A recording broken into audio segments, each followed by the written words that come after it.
Crime Cafe, where they go to sauce balls, seeking the truth, finding the time, busting these cases, everything fine. Blue crew backs him, keeps him in line. Gotta find answers, gotta make time, solving the bullshit, praying for real. Big Daddy Meatball fighting for the next meal. True Crime Cafe, can you feel that grind? Digging in the dark for a twisted storyline. True justice hiding far out of view. He's hoping every night he can answer just a few. Camera on the counter, coffee going cold. Hours every day, chasing what he's told. Keeping it real, never read from a script. Just a man with the mic and a tight grip. Clicking through the files, faces on the wall, names in the notebook, hearing every call. If the system sleeps, then he won't rest. Puts the weight on his chest, puts it all to the test.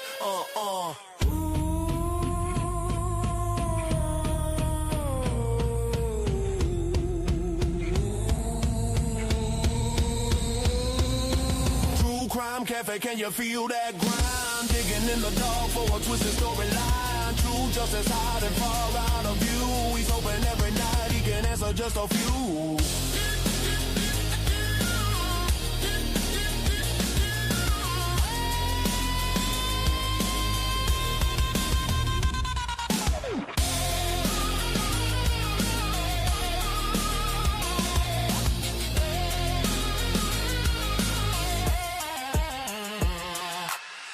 Find answers, gotta make time. If nobody listens, who draws the line?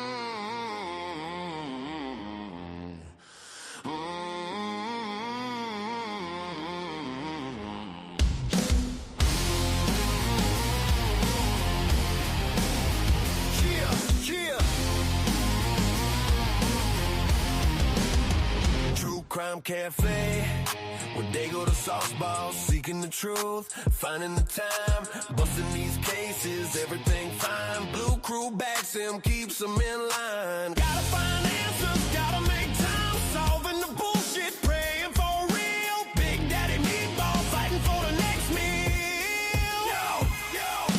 True Crime Cafe, can you feel that grind? Digging in the dark for a twisted storyline. True justice hiding far out of view. He's hoping every night he can answer just a few. Camera on the counter, coffee going cold.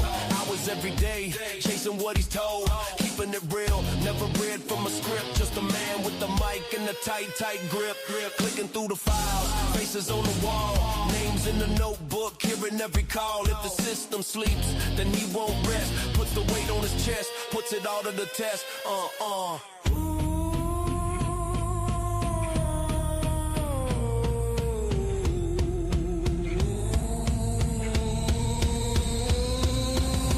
Crime Cafe, can you feel that grind? Digging in the dark for a twisted storyline. True justice hiding far out of view. He's hoping every night he can answer just a few.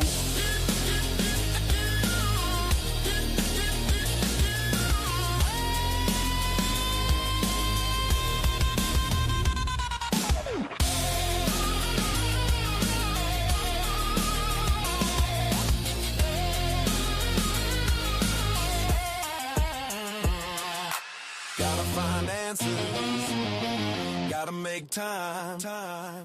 If nobody listens, who draws the line?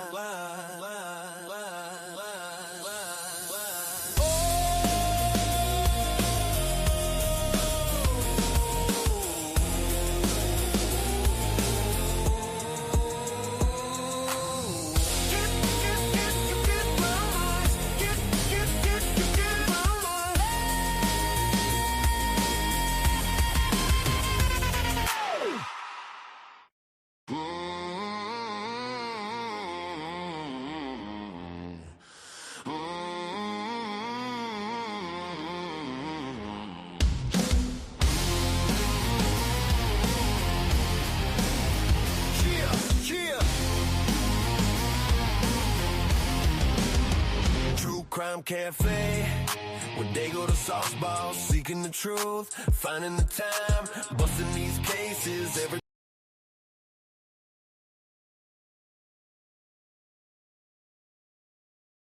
Hey,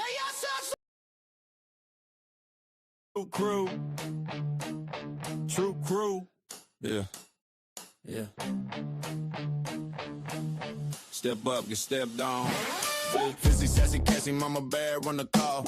Brandy B, Tandy, swinging hammers through the wall. Tomboys out the last 24 on the grind. SRB, Rach, Molly, Drake on the line. Wisdom speaks while you're looking down. Breakdown, typically unique. Shut a fake clown, face down. Moonlit baby roll, Chrissy Chaos in the chat. Cat K, Bonnie B, Lucy pushing back. Black P, Randy Foley, a story on deck. Moderating all the mess, keep the timeline in check. They do it all the time, make a problem disappear. Say the word once, they appear. Blue Crew, True Crew, better put respect on the name. They run this scene, they don't play that game. Trolls beware, cause they don't ever care. Running this shit, making everyone aware. Day after day, yeah, they do it their way. Locking it down when the room go crack. Blue Crew, Crew, Crew, flags in the air. If you slide sideways, better say a quick prayer. Woo! They keep it in line. They keep it in line.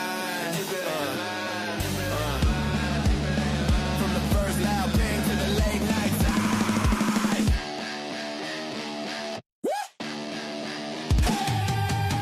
Blue Crew, True Crew, better put respect on the name. They run this scene, they don't play that game. Trolls beware, cause they don't ever care. Running this shit, making everyone aware. Day after day, yeah, they do it their way. Locking it down when the room go crazy. Crew, True Crew, flags in the air. Say thank you loud if you really dare.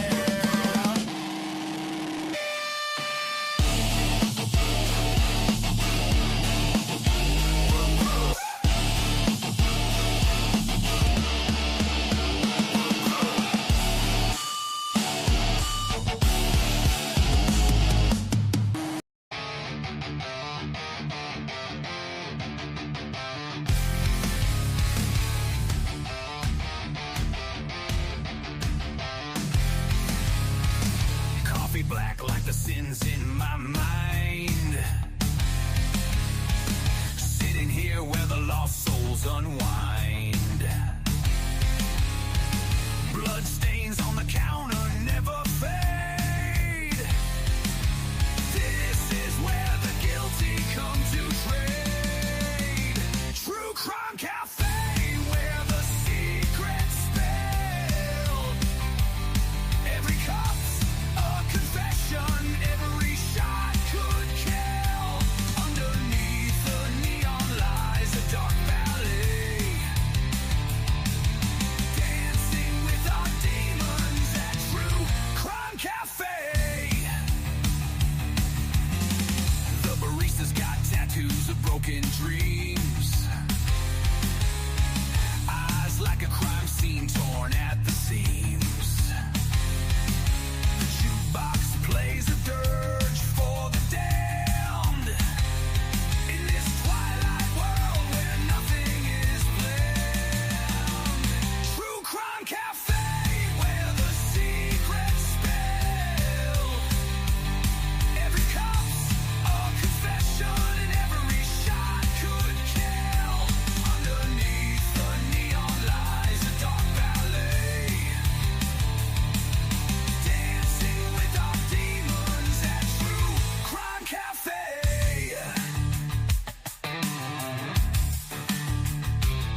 The coffee's bitter like a lover's last fight.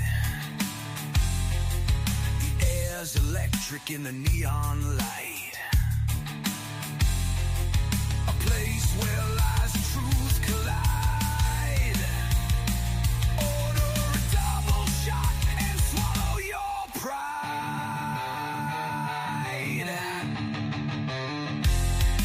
Smoke curls up like whispers from the grave.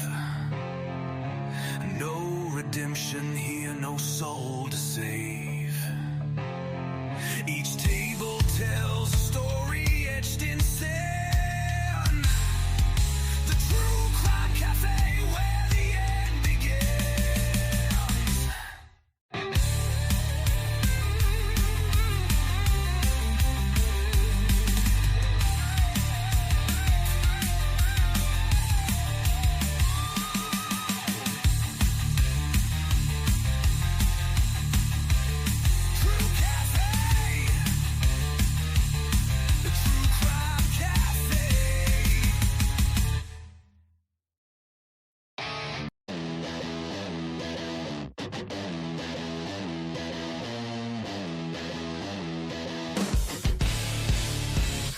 much at 4 a.m. brains a busted circuit. Bethany said I'm dumb, but I ain't one to word it. She the funk, I'm the liar, tangled in her pyre. Super nice people, dust clouds when I fire. Don't know what happened, dream or disguise.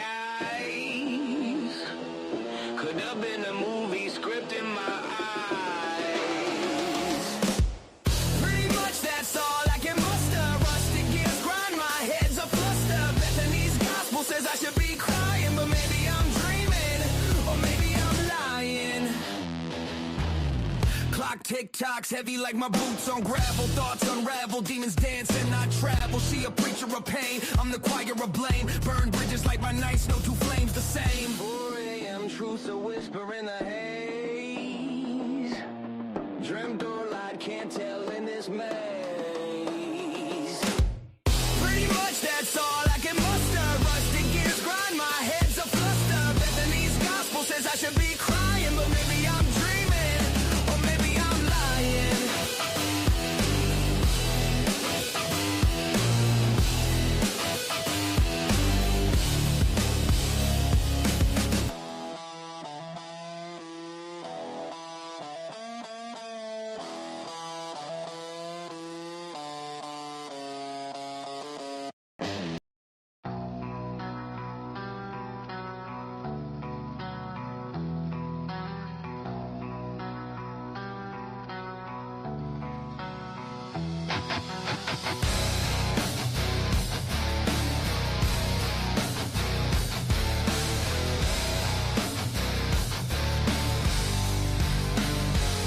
Shadows move slow, like blood on the snow.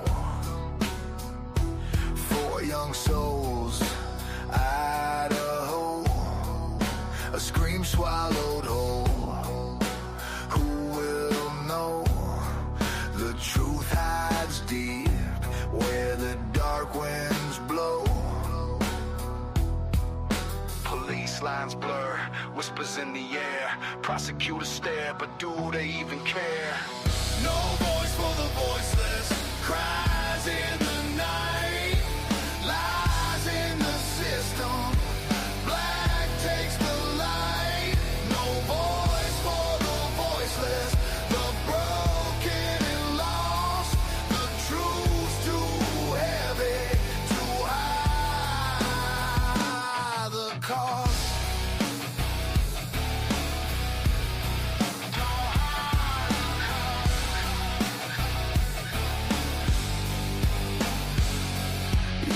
A whisper, a knife in the dark.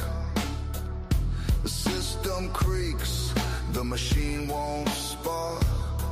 Conspiracy hums like a vulture's mark. Broken lives, just ashes in the park. Corruption's a shadow, it devours the weak. They silence the truth before it can speak. No voice for the voiceless, cries in the night, lies in the system, black takes the light. No voice for the voiceless, the broken and lost. The truth's too heavy to hide. The cost.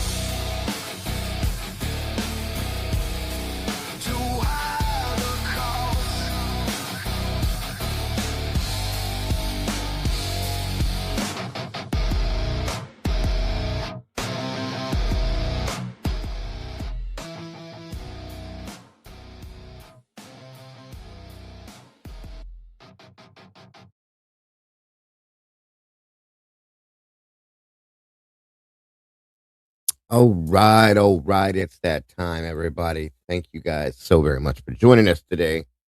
And I'm over here. What is going on? Sorry, you guys. Welcome back to the cafe, guys. We are back in. Why am I crooked, too? What is going on? Good to see you guys today. Welcome back. Welcome back. I don't know what the deal is here, but everything looks crooked to me. Anyway, welcome. Great to see you all. Thank you guys so much for joining us here at the cafe. We are open for business. Whoa. Guys, please make sure to hit that like button on your way through the door. Make sure you share this out and let everybody know what we're doing in here today, if you will, please, and thank you. I appreciate that very much. I will make sure the camera's fixed when we come back. Today, guys, we're delving into Idaho and back into something we've talked about quite a bit. I've seen a lot of you guys over there at Typically Unique. We talked about this over there to some aspect. We're kind of going a little deeper in a little different direction. We're looking into Bill Thompson and his past, as well as with what he has done in the Idaho 4 case. Some other options that we're going to talk about as well with this to be able to look at more. We're going to put that out there. We're also going to finish up with the Dylan and Bethany, what the hell's going on in that aspect, range of all that stuff we were talking about, and whatever else we jump into when it comes to this. So I hope you're here for it. Make sure, again, you share this out. You make sure you let everybody know what we're doing. And please, at the very least, hit that like button. Pretend like you like me for just a little while we're in here, guys. That being said, well, you know. Let's do it.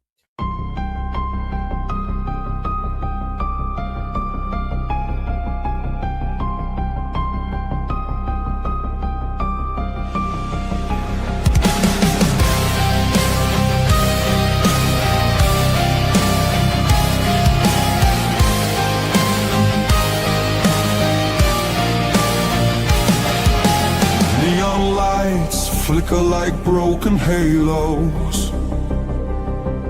Whispers gather in the smoke-filled air. Tables carved with secrets and shadows. Every story's a wound laid bare. The kettle's boiling with a restless rage. Justice written on an unseen page. I sip the silence, bitter taste, waiting for the ghosts to show their face. At the TruCrime Cafe, we serve up the pain they try to hide away. Pour another cup of the truth you crave. Raise your glass to the names they betrayed.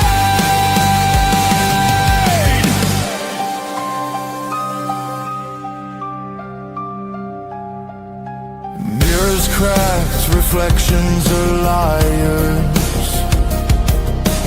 Ashes fall where the guilty once stood. The jukebox hums like a funeral choir. Echoes pounding through the neighborhood.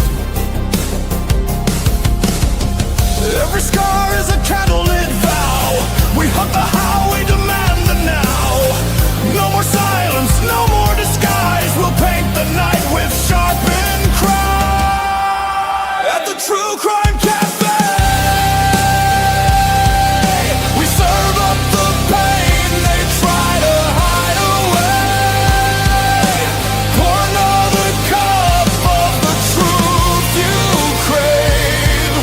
Raise your glass to the names they betrayed. This is not a sermon, it's a battlefield hymn, a requiem dripping from the bottle's rim. The guilty write stories in invisible ink, but we'll drag it all up from the edge of the break.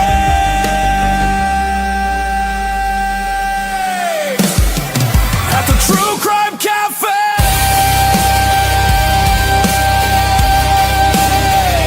the reckoning burns like a black bouquet. Every shadow will pay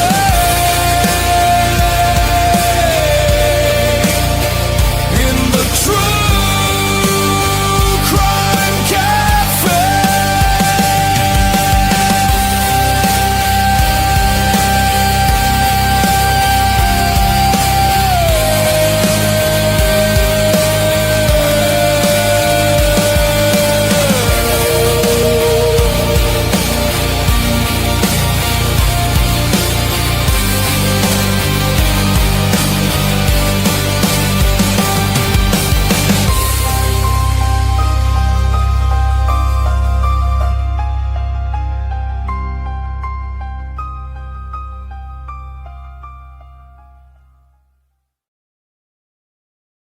All right. Welcome back, everybody. Great to see you again here at the cafe. The sign says open. That means we're in business, guys. And I appreciate you guys being here for this. As always, every day, nothing but love for you guys for joining us here while we cover these things, guys, especially in this aspect. Um, yeah, I love Tandy. She's awesome. But good to see you all here with us. Thank you to my moderators. As always, thank you to my amazing producer, my videographer, the last 24, and Miss Molly. Wouldn't be here without them or any of you for that matter. You guys are all amazing and God bless the beautiful people. Yes, yes, yes. So, guys, today we're looking into Mr. William Thompson, Latah County prosecutor, along with his cohort, I'll call her, or maybe I guess what, assistant, whatever you want to call her. I like cohort better, but Ashley Jennings, but mostly Bill Thompson and other options that I'm going to put out there at some point. We may be able to delve into it. Depends. In corruption, misconduct, bad stuff, folks, bad stuff. And we know we've all seen it going on within the Idaho 4 situation. But we're going to kind of try to look back and see, has Bill done stuff like this before? I mean, I'm guessing you don't just like wake up one day and say, you know what, I'm going to turn into a corrupt piece of shit. And and that's just what you do that day. It comes from somewhere. I'll just put it that way. So there's got to be a past with this, okay? And I'm going to point out some things that I'm curious of, as are you, Miss Kim from Typically Unique, kind of pointed it out. One of the little things, and one of many, problems within the Idaho 4 situation is, Brady violations, things like that, and we're going to discuss that a bit and make it possible maybe to look into that deeper. So that is awesome. I'm excited for that as well. And whatever else we get in, we're going to be finishing up with the Dylan Bethany stuff, and the questions that we have there, so on and so forth. So yes. Let me see who we got joining us today. It looks like Bang, bang. Good to see you. Teresa, good to see you. Lisa Clark Monroe, welcome to you. Miss Tandy's here, I think, joining us part of her lunch break. Seahawks fan, good to see you. As always, Cat K, welcome. Roe, welcome back to you. Blue Devil, good to see you today. UK Claire, welcome to you. Good evening. Gen 7, always happy to see you. In Stitches in the house today. Lisa Q, welcome back to you. Let me see. Lisa Winchester, great to see you. Michelle F, always a pleasure. Anna D, great to see you, dear. Hope you're doing well today. That goes for all of you. Hemi's in the house. Great to see you, Hemi. Kimberly, welcome back to you, dear. Um, Italian girl RO76, great to see you. False Star, welcome back. Great to have you in the house today. Beach Babe, welcome to you. Becca, good to see you. Thank you for joining us. Moonflower Lassa, welcome back to you. Wonders Deep, always a pleasure. Great to see you.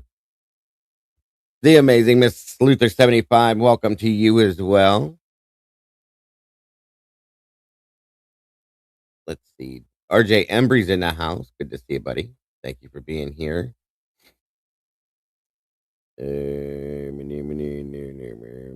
Astastic, always happy to see you. Thank you for joining us. If I missed somebody, I promise I'll catch up. Trish Crow, wonderful to see you today, dear. Thank you for joining us.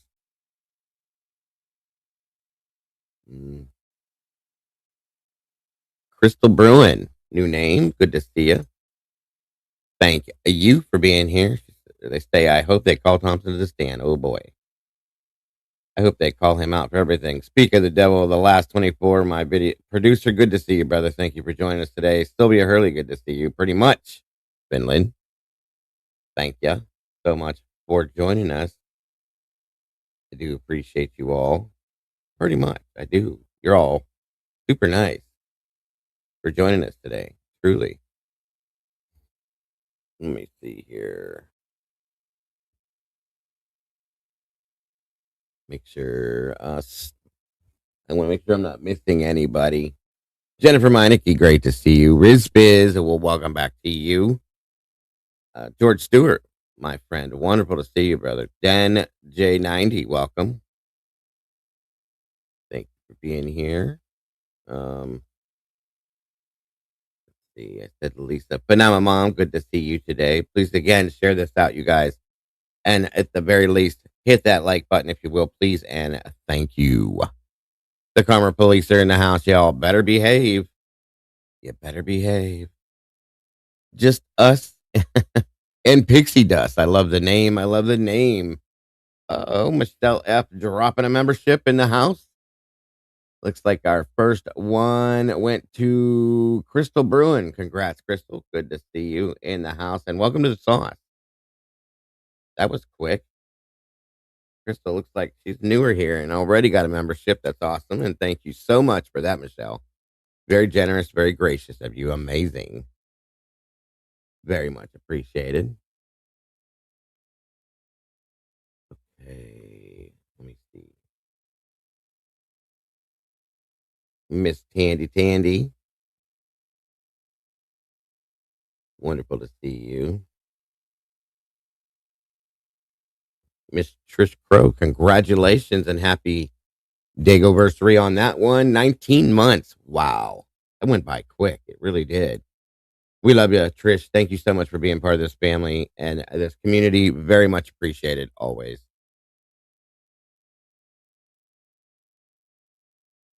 Yes, thanks again, Michelle. Very much amazing of you. Very sweet. Oh, I got it, Hemi. I got it. I go back and forth because these drive me nuts. And then these drive me nuts after a while. So I switch back and forth. Karmic Retribution in the house. Good to see you today, dear. Thanks for joining us. Great channel, guys. If you have not subscribed yet to Karmic Retribution, please go check her out. If one of you amazing moderators would please drop her link in the chat, I would greatly appreciate that. Please and thank you.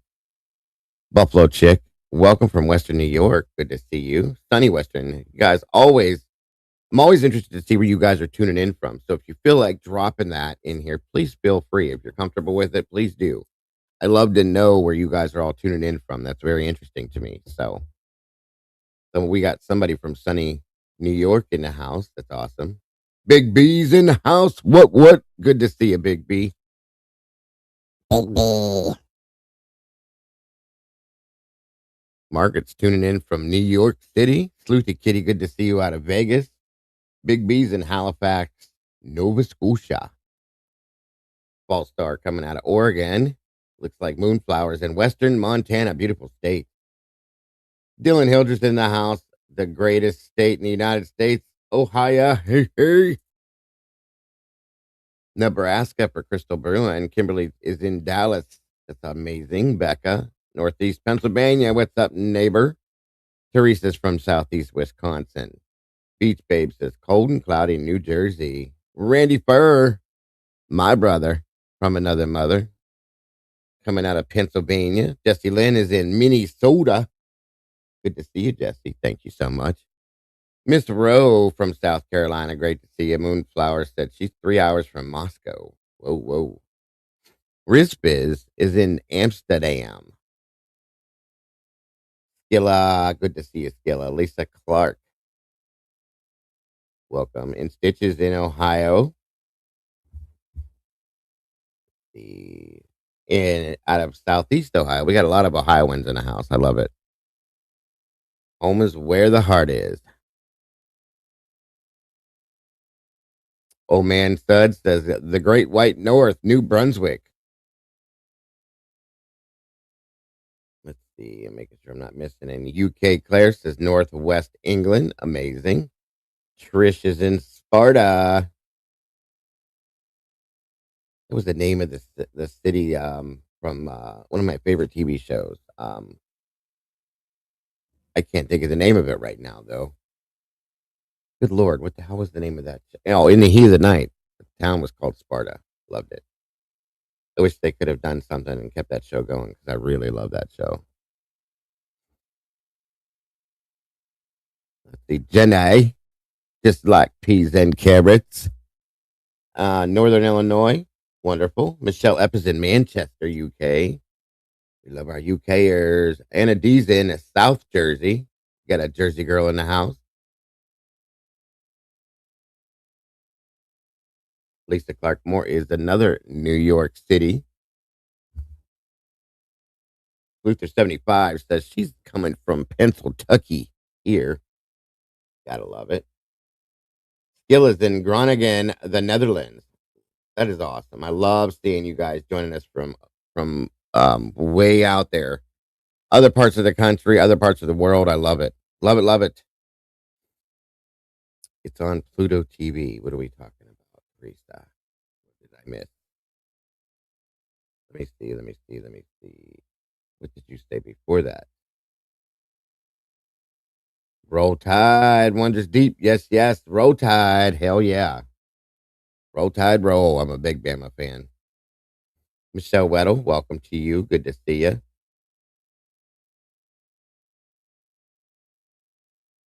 Love seeing where you guys are tuning in from. Love it, love it, love it.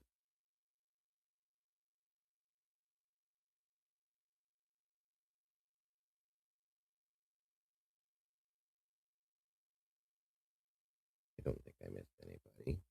Great to see you. In the Heat of the Night. Oh, it's on Pluto. Yeah, yeah. No, I watched the whole thing, Teresa. I just wish they could have kept it going. I've watched In the Heat of the Night probably 3 times. All of them. 3 times at least. Michelle Tatum, welcome. Just love you, Dago from Irgon. I appreciate and love you too. Typically unique. Good to see you, Miss Kim. Roll Tide, Roll Tide. Dylan's never gonna learn. Never, never, never.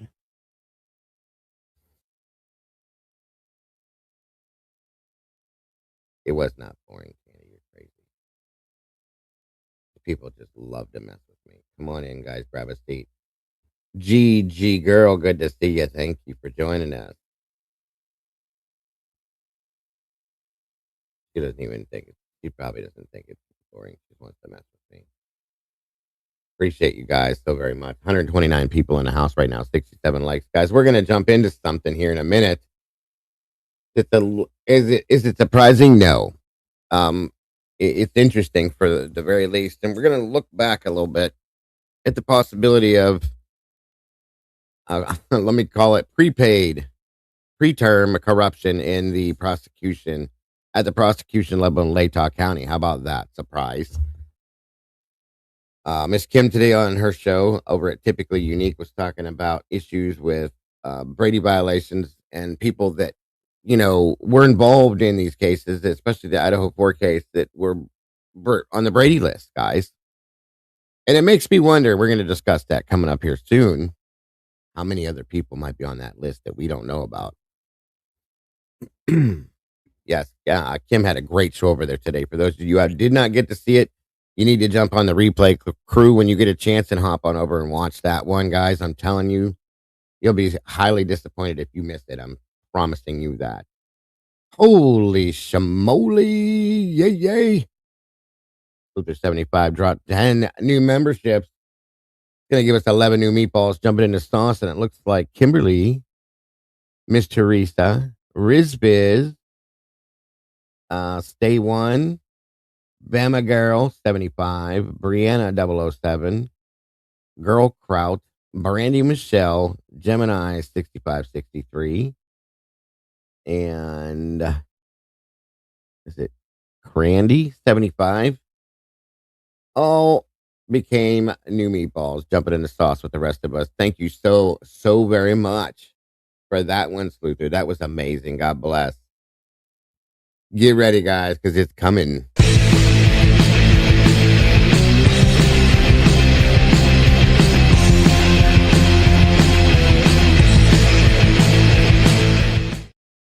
All right. And just because 10 whole membership.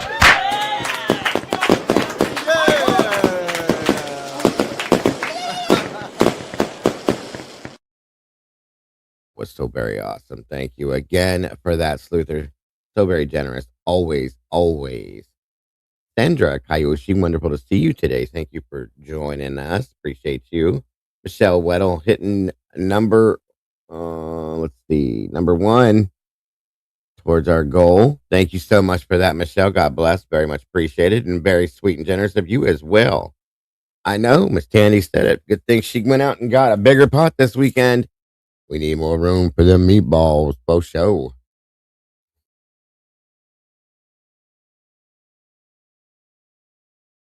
Yes, that is true, Michelle. That is very true, sadly, but true. Wonderful to see you, Sandra. Thank you so much for being here. Always appreciate you. And Michelle Whittle, again, thank you for that.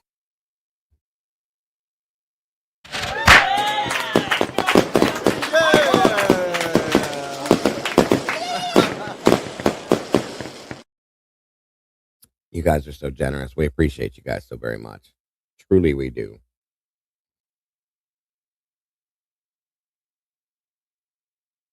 Did you get one, Kim? No. Kimberly. Yes, Kimberly did. Yes, yes, yes, yes.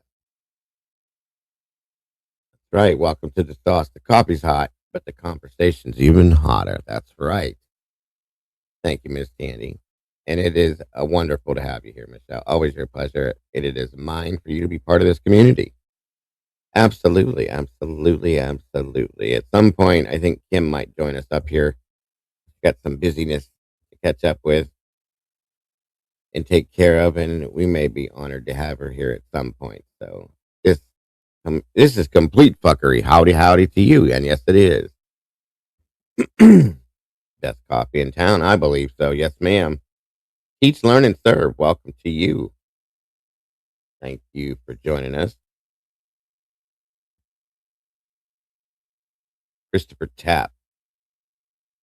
Yes, Jesse's right. Christopher Tapp, very sadly, spent time in prison, was convicted wrongfully, did receive a settlement, and was released, received a settlement, and then very sadly he passed away. It's just horrible. Very sad. That is a horrible case. I do agree. Teach, learn, and serve. Wonderful to see you. It's very plausible, Wonders. He also has only taken 2 cases to trial, folks. 2 in 30 plus years. 2. 2. Can you imagine how many cases he's covered? And he's taken 2 to trial because he's weak, he's pathetic, and he doesn't want to work he didn't want to do his job. It's a joke. Sorry. I have no respect for that. Whatever he is. Sounds good, Beach Babe. Appreciate you being here. The bird's in the house. The tomboy has landed. Good to see you, dear. Thank you for being here. It is. I agree with that, Sleuthy. All right, guys. So let's just jump in here and let me show you a little something. Something. Good old Mama Bear, my co-host, who doesn't get to join us much often anymore because she's always so busy, but she's still back in the background doing what she does as the channel manager and my co-host. She always finds she goes on these treasure hunts and always pulls out gold for me, folks. Always. Thank you to Mama Bear, if you can hear me. We love you. We miss you, and we appreciate you. Donald Thomas, good to see you today, sir. Thank you. Appreciate you. So we all know what the Brady list is. We all know what Brady means, Brady violations, so on and so forth. We've talked about this more than once over, the past 3 years, 3+ years. And it's amazing to me. See, I was just saying this over with Kim. Any police officer, anybody that gets charged with a Brady violation should automatically be done, in my opinion. There just should be no doubt. You don't get to investigate or be involved in any type of a criminal case, in my opinion, if you've been charged with a Brady violation. But they do it anyway. And that's exactly my point, Kimberly. Exactly my point. Thank you, Kat. Good to see you, Kat. Thank you for joining us. Christopher Tapp received $11.7 million in his settlement and then lost his life. And that $11.7 million, I don't care how much money you get, it doesn't make up for the lost years that you have spent in prison on a wrongful conviction, folks. That's insane to me. I'm sorry. Grace Kirk, wonderful to see you, dear. Thank you for joining us today. Like we got 145 people in the house. It's amazing. Please make sure you hit that like button so we can match that and get this in that algorithm, guys. That's so very important. And don't forget, folks, at the end of the show, during the show, whenever you want to do it, if you get a chance, leave me a comment. I do like to read those. YouTube loves when you guys do that with the interaction, but I do love reading them. I try to read and respond to all of them. So please leave me a comment. Let me know what you think. Even if you didn't like it, I got thick skin, folks. I can handle you. Let's see. It is very sad, Crystal. I agree with that. I do agree with that. So, thank you, Ro. Please make sure that you are subscribed to this channel if you want to, guys. Logan from Bronx Tales has been saying that she's had a lot of people that have had problems with that. Welcome, Circus Music. Always good to see you. With YouTube's issues they've been having for the past month or so, people have been being unsubscribed from channels they want to be subscribed to. So make sure you are subscribed here if you want to be. Hit the notification bell. That way you don't miss anything we do. Share it out. And please hit the like button mostly. All of that makes YouTube happy, which in turn makes me happy. Excuse me. Karmic says it's so pathetic that he couldn't even talk to Brian. The man said, I won't also murder an innocent man, so I'll throw him a plea and act like he doesn't even exist so the guilt doesn't consume me. That's a good point. She says that's a vibe she gets. I agree with you. I do too. What it seems like, truly.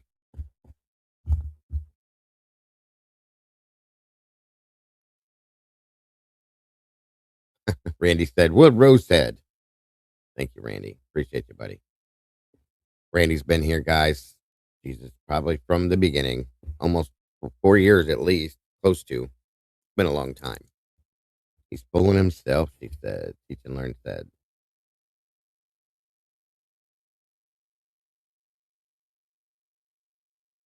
Miss Tandy says, please hit the like button, leave some DNA on that button. And no, we won't send it to Othram, we promise, because we're not fans of Othram here. So you don't have to worry about that one. So, moving forward, guys, we got stuff to talk about. High Heels and Henny's in the house. Good to see you, dear.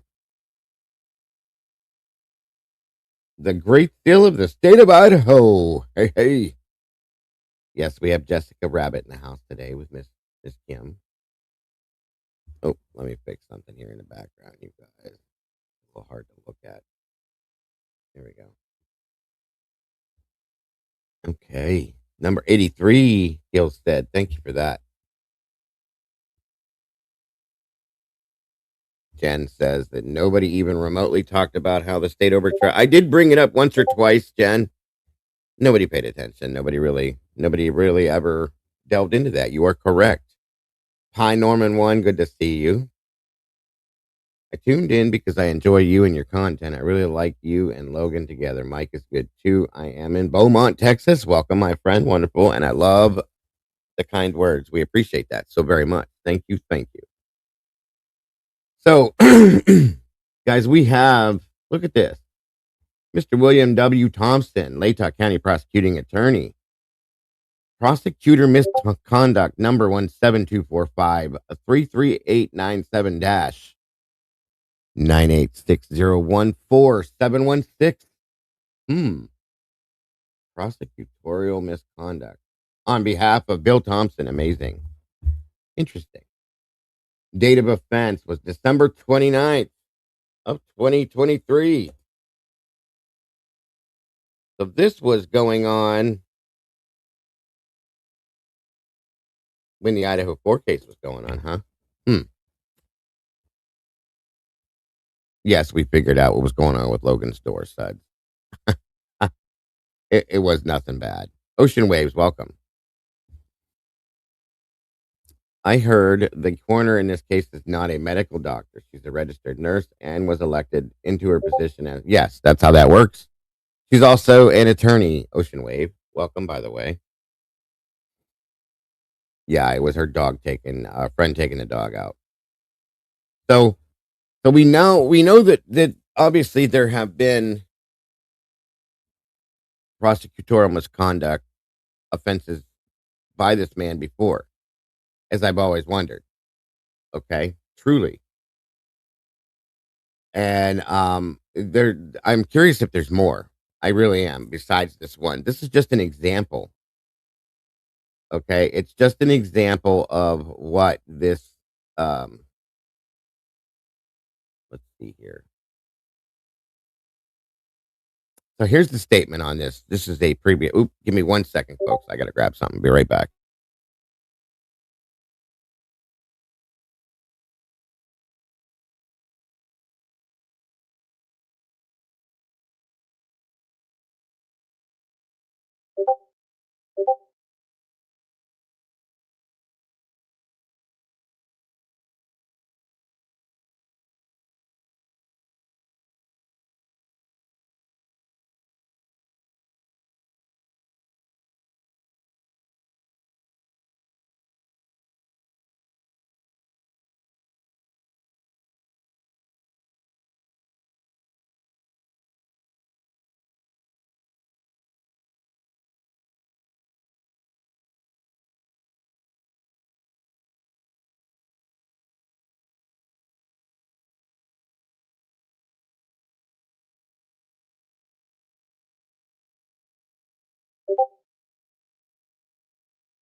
Okay, so again, the date of okay, so this one here listed is date of offense, November 4th of 2024. The burning perjury, reporting authority. This complaint has been forwarded to the Idaho State Bar. Statement here, guys. Oh, 1 second. What's going on? Making all that noise there. Okay. So, excuse me. On November 4th, I was arrested due to a failure to appear warrant. This happened because my attorney failed to inform me of critical court dates. During my hearing, the prosecutor made several false claims. Imagine that. Prosecutor being Mr. William Thompson, including an accusation of potential new meth charges based on something allegedly found in my vehicle. Allegedly found in my vehicle. Now, tell me if this doesn't sound familiar, folks. What we're getting into. CAO Kane's in the house. Good to see you. Thank you for being here. I appreciate you guys. Let me see if I can make this just a tinge bigger for you guys to see. There we go. That should help a little bit, guys. And also, nope. Guys, I got to get new glasses so badly. It's not even funny. Okay. Now, where we was. Based on something allegedly found in my vehicle, this accusation is completely untrue. And after my arrest, 2 officers went to my home and illegally searched my vehicle without a warrant. Surprise. Without my permission and with their body cameras turned off. Surprise. This blatant disregard for my rights has left me feeling deeply violated. What's even more concerning is the clear discrimination I faced, fueled by false accusations made by Keith Schul. His baseless claims seem to have influenced the prosecutor and others in the legal process, leading to slanderous remarks and unfair portrayal of me. These lies and prejudices have added unnecessary hardship to an already painful situation. During the court proceedings, the prosecutor continued to make the prosecutor, mind you, um,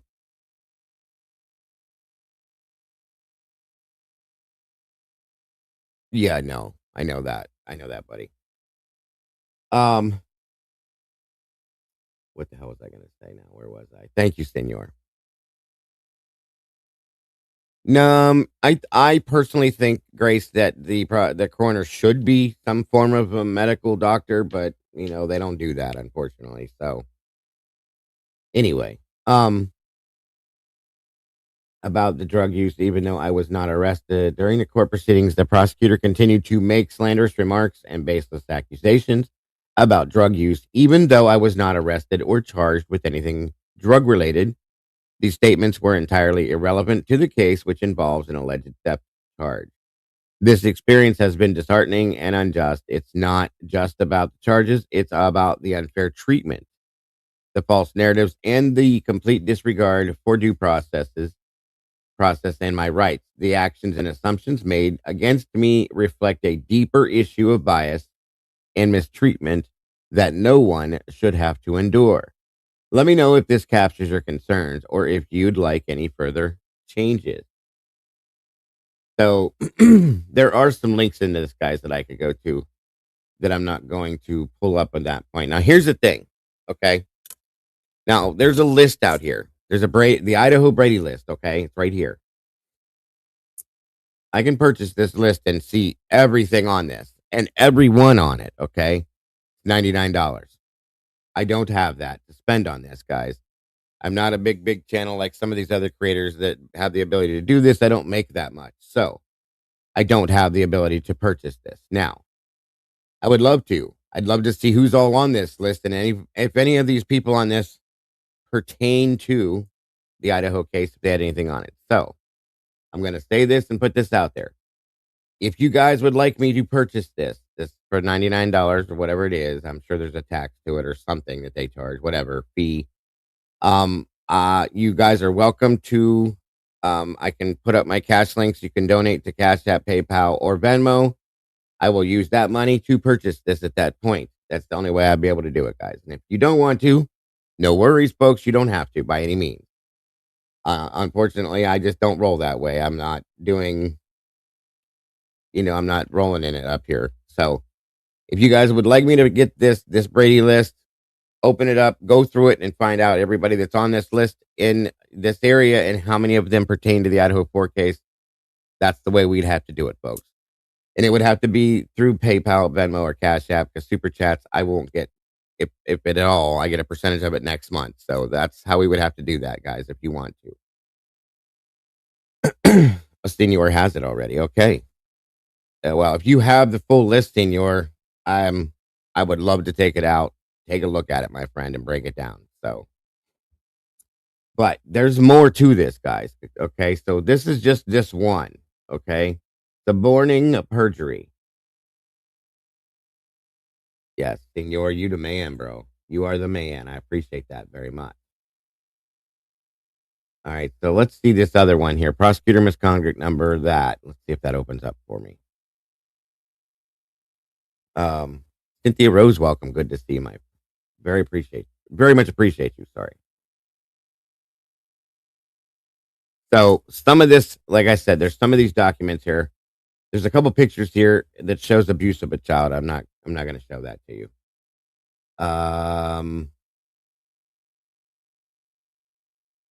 Give me 1 minute here. I'm going to move this for a minute.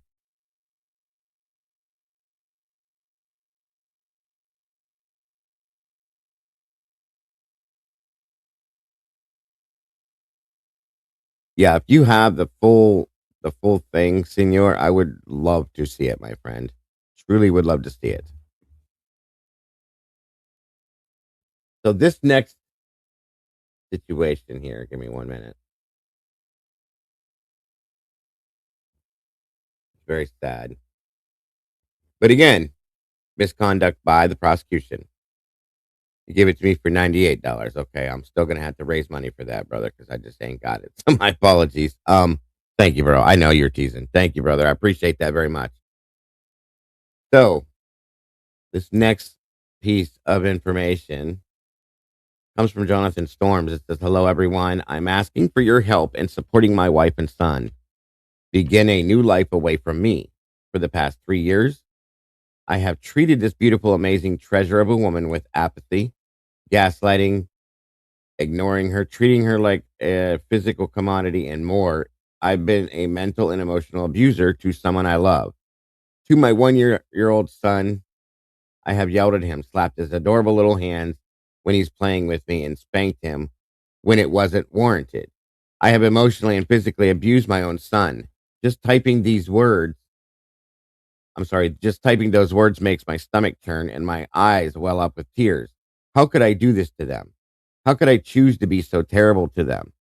My heart and my mind says I love them all. I do love them, but I have not shown it at all. I have excused my behaviors with exhaustion in my custody battle, stresses, and the results of that, having to cut my family out of my life because of their behaviors. Lots of excuses. Tomorrow, I will be asking my counselor to set me up on a program that focuses on abusers. To know that I'm in that category is haunting, but I have to face the facts, as well as request to be examined for bipolar disorder.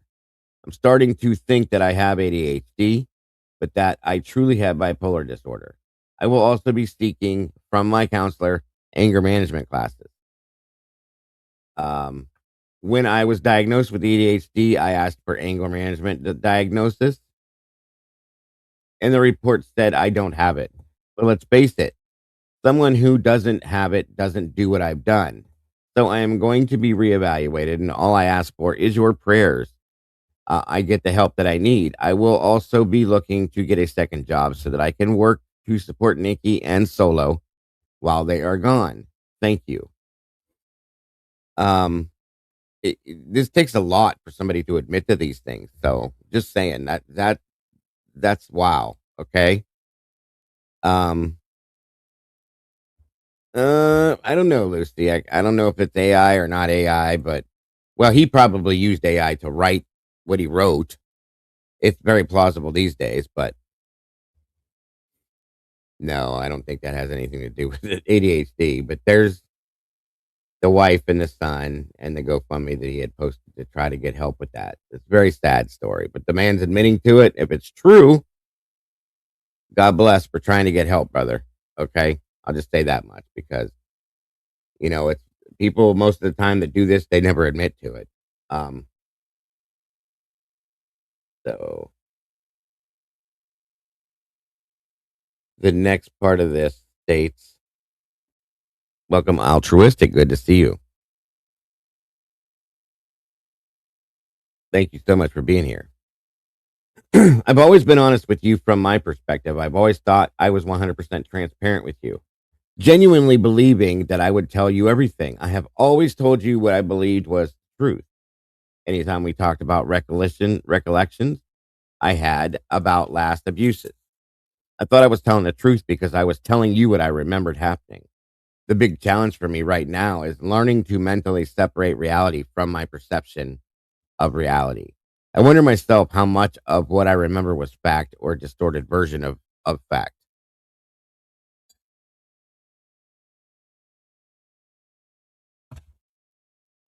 Um, where are we at here? I projected a certain emotion into that instance, and all I can remember was the emotions that I had at the time, and my memory is twisted by that emotion. I was talking with my mom last night about this very thing, the distortions of reality, and my beginning to bury my emotions and build that mental volcano. We were able to look back, and my mom was able to confirm certain moments when I was 12 that would give clues to what was happening to me mentally. I always thought that I was being honest with you at all times because I do love you. That love is not distorted. It has grown. That it is how I know it is real. The love that I have for you and our babies is undescribable. It is selfless. It is holy and it is amazing. And I feel all this all the time for you. One tiny example for me was that I promised um, I was not going to allow the van to be repoed like you feared. And the very next day, why is this? Sorry, guys, I'm having trouble reading these letters for some reason. The very next day, I was allowed to make good on that promise and pay it off. Honestly, I wasn't going to tell you that I paid it off because I was worried you might think I was putting on a show to make you think I was changing. Then I realized how silly that line of thinking was, and it was better to tell you so that you weren't living day to day thinking I might just say, fuck it, and fuck her having transportation, fuck her credit. Well, despite that, you believe that's not who I am. Um, yeah, this is partly what they're doing here with this, kind of like clearing their burden against themselves, I guess you could say. But part of this states here. This is the statement from it from the woman that he's talking about. I was informed by my ex-husband's attorney. I probably should show you guys, huh? That the case against him was closed. I was never contacted by the prosecutor, despite there being a ridiculous amount of evidence of our abusers' admissions. They include financial, emotional, sexual stalking, protection order violation, and child abuse. Due to the negligence, my child is still experiencing neglect and physical abuse, and there is more documentation from me from when I reported, as well as in the last nearly 9 months. So there's that. Okay, that comes from this woman. One moment, guys. I'm just trying to make sure I have. So it shows in here like some donations to this GoFundMe that this guy put up. Um, and there's more to what he's saying about what he's trying to do. Things that he talks about, like sexual things and stuff. I don't need to read that to you guys. Okay, there's a lot. Um, but it's like him clearing the air, like Lucy said, is basically what it is. Okay, the point here with this one is that, and again, like I said, I'm not going to show you the photographs of the bruises on this child. We don't need to look at that. Um, but they're there. Okay. And here we are again. The prosecuting attorney does not contact this person, and then the case is closed. How does that work out? This is just one more example. Okay. This is considered to be the offense is listed as bias. Okay. That the prosecution was biased on this. Um, I don't know. And yeah, that's true what Lucy said too, that the only charge on this was listed as theft, but now it turned into this whole abuse thing, so on and so forth. And it's listed as the bias is what the offense against the prosecution was. There's more. There's more to this. Okay. This is showing like what the prosecutors in Latah County do or don't do per se, guys. And it reflects how they act, what they, so on and so forth, and how they're allowed to do what they do. Sorry, guys. These are just a couple examples that I didn't have until. Well, thank you, Ro, for your donation. God bless. Very much appreciated, Ro. And to any of you that choose to do that, God bless. I'm going to get the rest of this here at some point because Senor says he was going to go ahead and email it to me. So I will be able to break that down and talk about some more of this stuff, guys. The point is I want to see who, if anybody, is on this am I still frozen?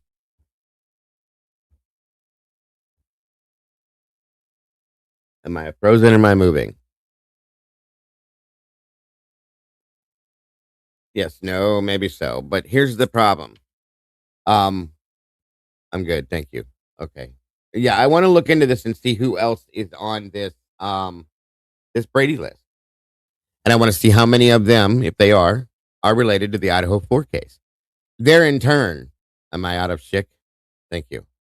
They're in turn, why? Why are they allowed to be investigating a quadruple homicide when you're on a Brady list? That's a problem. So we already know, okay, we already know who Bill Thompson is, the things that he's done, so on and so forth. Just saying. Not to mention, we're going to delve into that. We talked about that a little bit over at Kim's, but the leak, just like Kim was talking about with the leaks. The leaks that have been going on in this case for the investigation that we have no idea about, if it even exists. Okay. So give me a minute here to pull this. I got to find this document real quick, and that might take a minute. So bear with me, guys. I will be here as I pull this. Give me 1 second. Nope. That's not there. And I want to go back over this with you again. I made a big deal about this. I talked about it over there, and I'm going to talk about it again here. And I talked about it when it happened because it bothers the hell out of me. Okay, let's see. Where's this at? Where is this? Where is this? Where is this?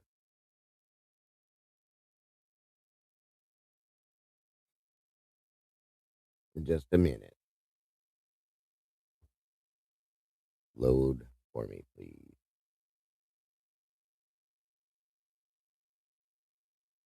Where's it at? You've got to be kidding me. Come on.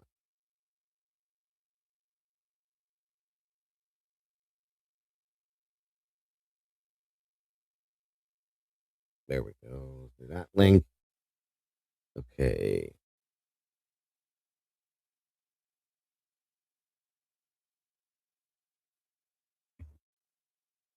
Oh, I got to go through the letter holder and toss all that junk.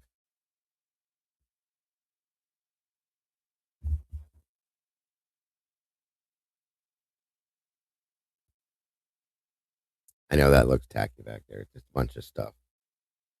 Okay, 1 minute here.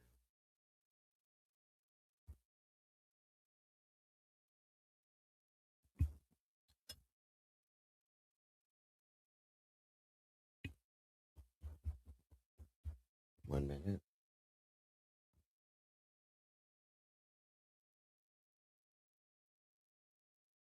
What's going on with this? Why will this not work for me?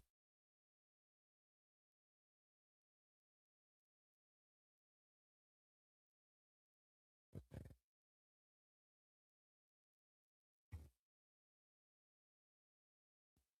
there we go.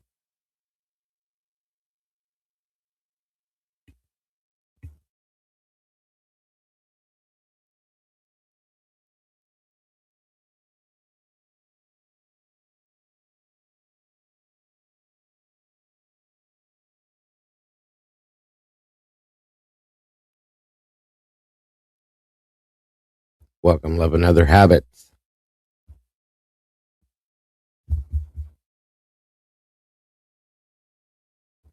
Why is that important, Tomboy? Told you I got sick and then ran into other stuff. Shouldn't be important.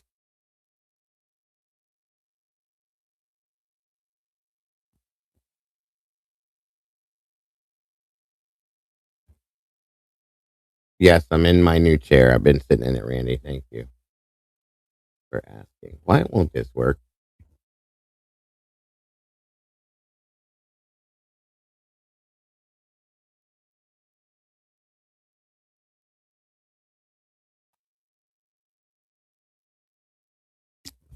Chihuahuas in crime. Good to see you.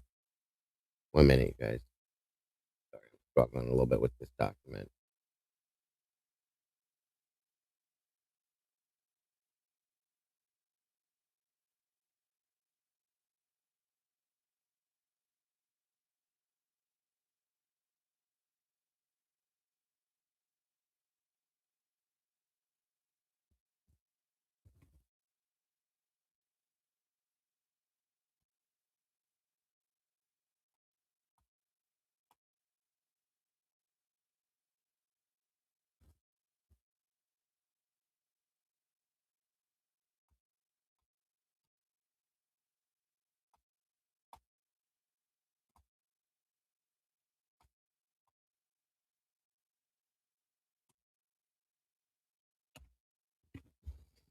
Okay, we're getting there.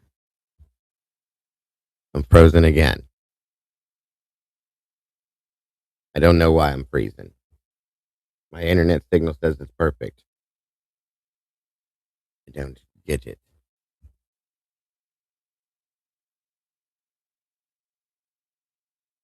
24, 25.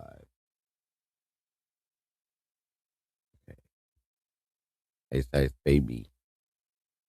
No, I'm not. Okay, good. Okay, 1 minute here. I'm looking for.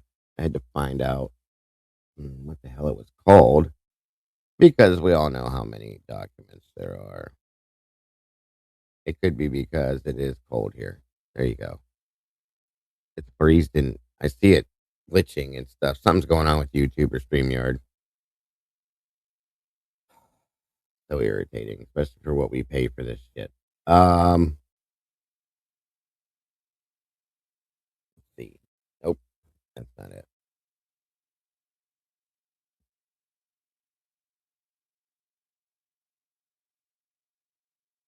Okay, is it here? Come on now.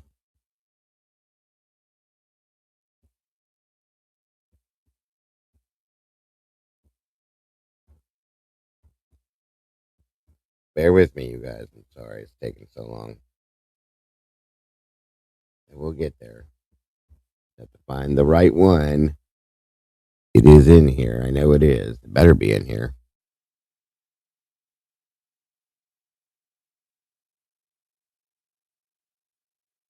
It was in here. For the life of me, I can't find it though. I know it's here because I looked at it not too long ago.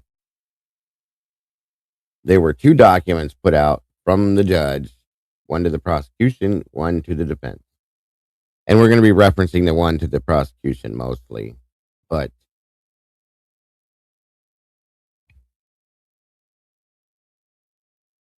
oh,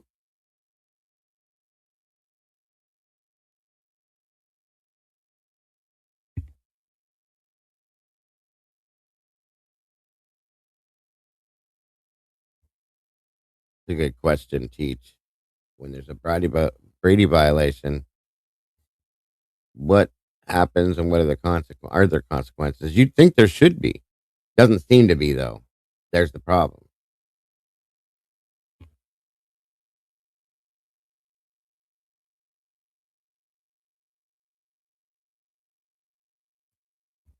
Okay. Let me see here. I think I found it now.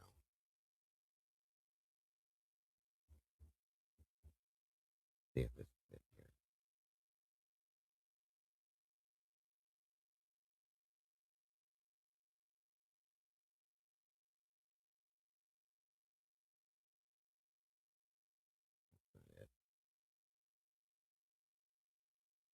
Yeah, there doesn't seem to be any consequences, obviously, because nope, those aren't neither one of those are it. Damn it. Hold on.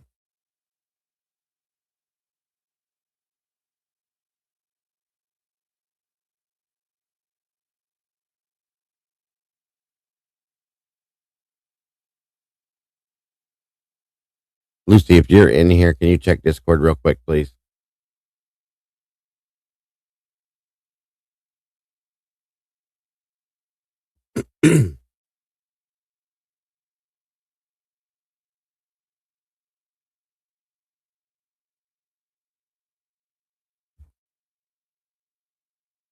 Just another. Hey, say what? Good to see ya. We're getting there. We're getting there. We're getting there.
Aha. Thank you. There it is. So, moving back to this situation, we talked about this, like I said, over at Kim's a little bit. Thank you, Lucy. Document, and this again, document and records hold order. Okay. You guys remember this. When the Dateline episode came out, okay, and we were just talking about the Dateline episode on the verdict room Saturday, right? For those of you that were there, you remember that. So here's the thing.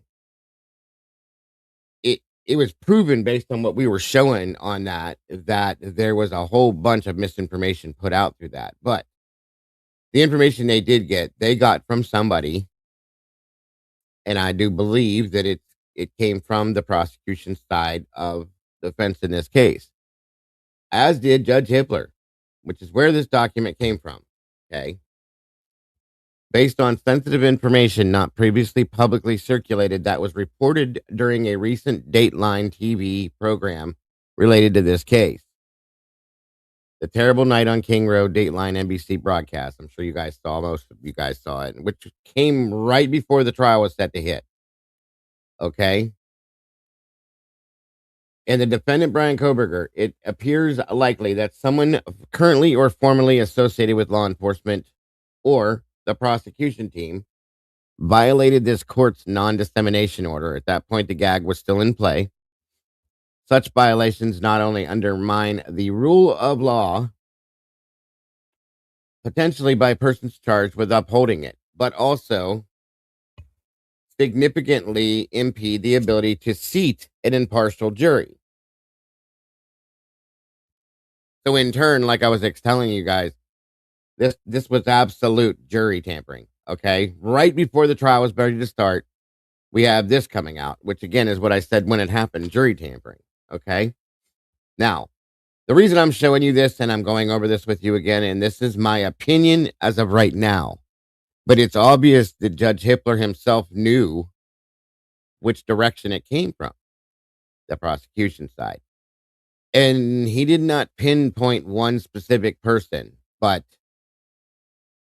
it could only have been a matter of a couple. And I do believe, based on what I see, what I saw, what I know, what we know, I personally think this came from Bill Thompson himself and or Ashley Jennings as well. I believe that this is, and again, we were talking about this over at Kim's a little bit. I believe that the leak itself came out of Thompson's mouth and or Ashley's.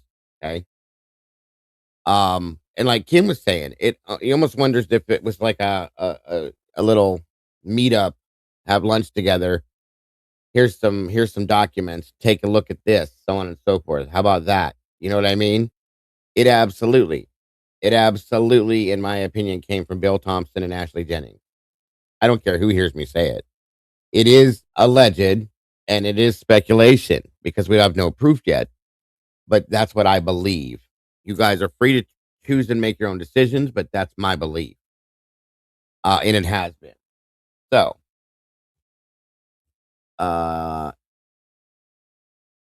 it would significantly impede the ability to seat an impartial jury and will likely substantially increase the cost to be borne by the taxpayers of Latah County to prosecute this case by extending the time it will take to seat a jury and potentially requiring a lengthy period of juror sequestration. Sorry. Accordingly, the court finds it is imperative to attempt to see what the source of such leak is identified, and held to account. And that doing so is the best deterrent to future violations. So here again, they claim that there was an investigation put in play because of this, right? Steve Gonsalves was talking about that. That's the video that Kim had put up, right? Have we seen or heard anything about this whatsoever? There's certain things that are still gagged in this case, I shouldn't say gagged. There's certain things in this case that they haven't released the unredacted versions of because of this stupid investigation, okay? It's an excuse they're using. But therein, we're not seeing any of the answers to this. Judge Hippler looked at and I know you guys have heard me say this before. You're probably getting tired of it. I sound like a broken record, and it's okay. I'm sorry. 8 months, 9 months, we're heading on into this, okay? Where's the answers to this? So he looks at the prosecutor after giving these letters out and says, you are tasked with hiring a special prosecutor to figure out and investigate this leak. Are you serious? Again, like I said earlier, it's like breaking into somebody's home to steal something and then telling them you need to go investigate who broke in. What? You don't tell somebody to investigate themselves. He's pointing out that it came from the prosecution. How many people are on the prosecution? How many people know these things within the prosecution? Do you think the entire prosecution team knows those bits of information? I don't. They may, but I don't. I think 2 people specifically know most of that information. Ashley Jennings and Bill Thompson. And I truly and honestly feel that information came from Bill Thompson himself. You don't, it just doesn't make sense. So here again, how many things is this man going to be allowed to get away with before they finally do something to him to punish him for the things he's done? We have that stuff from the little bit of stuff from the past. I haven't received the rest of it yet, but just those little things will tell you, okay, that he's been in trouble before. I'm sure there's more. And they just keep allowing him to do what he's doing because he's Bill Thompson. And here we are again. It happened right in the middle of the case because he never gets in trouble for anything, so he feels he can do whatever he wants. We investigated ourselves. I'm tired of it. James Patterson's footnotes names of sources too. Interesting. Very interesting. Thank you, Blue Devil.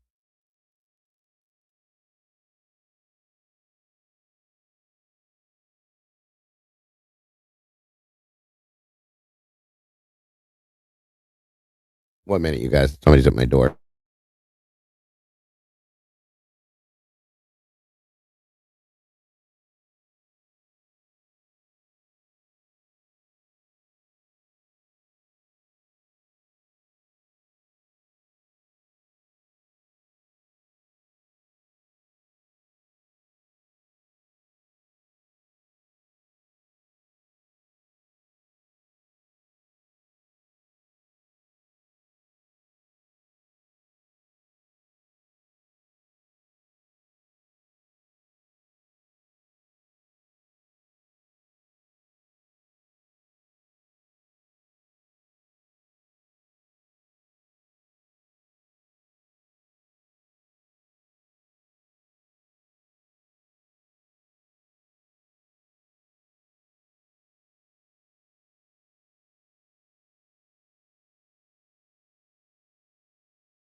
Great point. Lucy says that Bill Thompson was standing up for everyone's rights. He would have absolutely agreed that the continuance should be granted because of the increased bias from the Discovery League and the false claims made. And honestly, that's probably one of the reasons why he did it, because he knew that they needed a continuance. There's multiple little things that have happened, guys, within this. So, moving forward, it says here that it is hereby ordered that all persons who at any time past or present worked directly or indirectly by employment, contract, consultation, or otherwise for or on behalf of any law enforcement prosecution agency engaged in the investigation or prosecution of persons for the murders that are the subject of the instant case are hereby prohibited from deleting, discarding, overwriting, destroying, altering, or otherwise making unavailable any, whether electronic or immaterial form, records, files, documents, metadata, messages, emails, text messages, direct or private messages, phone logs, or logs of communications, regardless of whether made or kept on a work-owned or personal account, device, or messaging app that in any way relate to or document the fact or substance of communications with third persons, including representatives of the media. They're telling them you are not allowed to delete, destroy, overwrite, alter, or otherwise make unavailable any contact you had between anybody, such as maybe Shane Bishop from Dateline and yourself. Don't even get me started, Lucy, with this bullshit. That proves right there. And I don't normally say these kinds of things, but this shit pisses me off. That proves what an idiot this person is that made that statement. That Jay Logston leaked the information. Get over yourself, okay? I'm so tired of hearing this bullshit. That makes no sense in anything we've talked about. So it's absolutely ridiculous. So they told them, this was sent to the prosecution. They told them you are absolutely not allowed to get rid of in any way, shape, or form any kind of personal contact you've had or anything you may have back and forth with, which we all know they probably did anyway. Do you think they're investigating it? I don't. And then you have Judge Hippler that, in my opinion, pretended to be pissed off about this, right? He really did put on a decent show and pretended to be pissed. Do I think he was? No. Because I think he knew. They did this on purpose. This was absolutely 100% on purpose. Okay? And I think this was kind of like the start of what pushed the plea deal and pushed Brian into the corner with the plea deal. This was the start of it. Says all such documents or materials or records that could potentially constitute a document, even if it is uncertain whether such meet that criteria, shall be preserved and must be protected from deletion, alteration, or loss until further order of the court. It's almost like he knew they were going to. And what has he done? This was directed directly at Bill Thompson and the prosecution team, not the defense. The defense letter is completely different, folks, and I can show you, but it's completely different. It has the same markings, but it basically says, pay attention, okay? He knows that it didn't come from them, but pay attention anyway. So, once again, this man has done what he does. This is absolute 100% prosecutorial misconduct. In my opinion, this should have thrown this fucking case out right there. 100%. But it did it? No. What happened? Bill Thompson got away with it. And then was put in charge of figuring out who did it. How stupid do you think we are? So you're going to put the man that sat down with Shane Bishop, in my opinion, and told him all this shit in charge of finding out who did it? This is a judge that said this.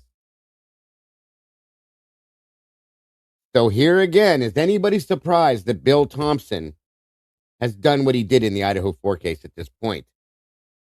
The plea deal, any of this, anything that's gone on, does anybody have any kind of a surprise? Because I know there's more coming that this man has done in the past, okay? It doesn't make any sense at all. That's just the ramblings of a moron. Okay, I'll use that word. That right there, that statement, anybody that said that Jay Logston did this is the ramblings of an absolute moron. And I'm sorry if people don't like that, but that's a fact. I am beyond tired of seeing this stupidity. It's in front of our faces. It's being flashed in our faces like a damn neon light. It's there. Admit to it.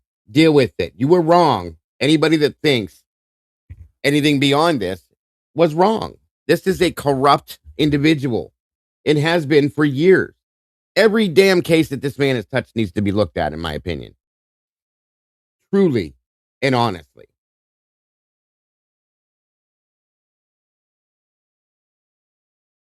state did this because they were pissed about the jury questionnaire and didn't get the result. Oh, very probable, senor. If you guys remember during that whole hearing about the jury questionnaire, when Bill Thompson jumped up and down, screaming and yelling, and turned purple and red and threw his temper tantrum because he didn't get the answer he wanted, because that's what Bill does. He always gets his way. He's used to that. So therefore, when he doesn't, he throws temper tantrums because he's a child.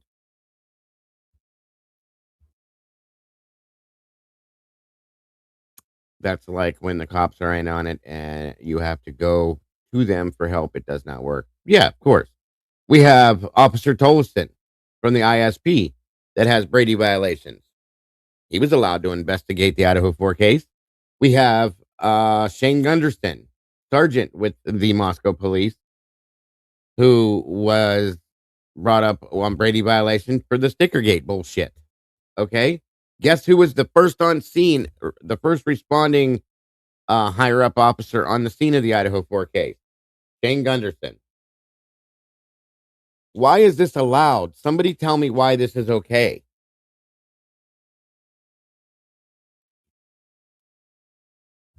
Anybody? Because that's a crime, folks.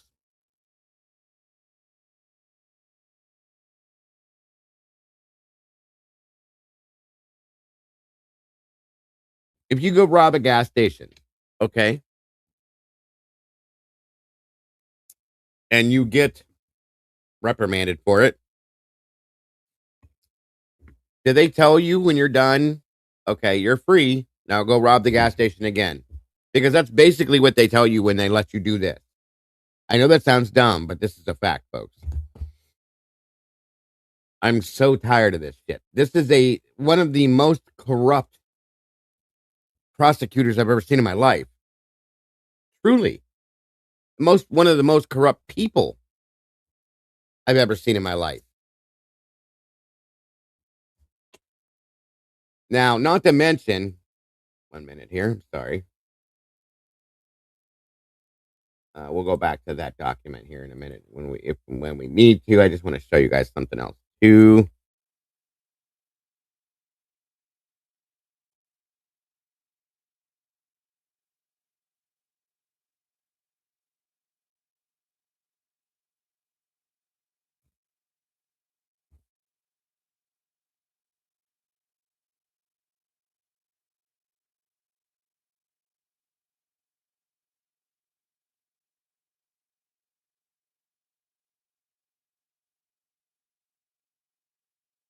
Where'd it go?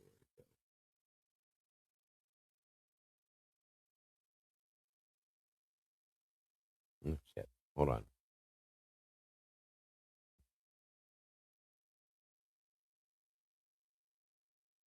One minute.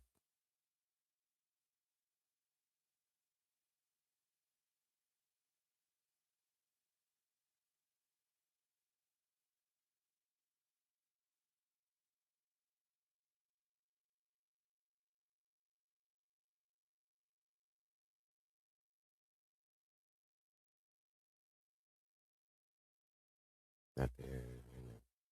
Oh, by the way, Senor, do you know when you might send that over, bro?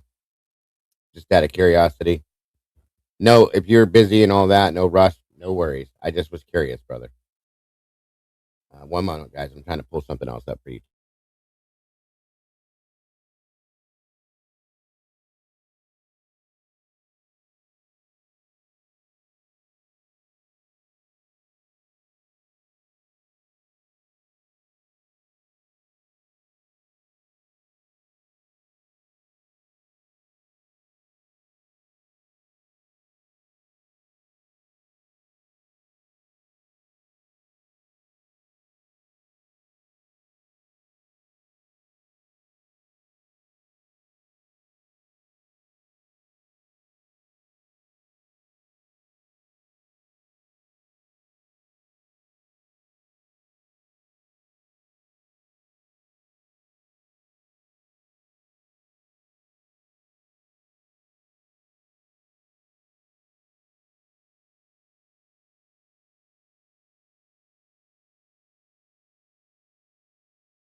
All right, so I'm going to show you something that was put out 7 months ago. Okay.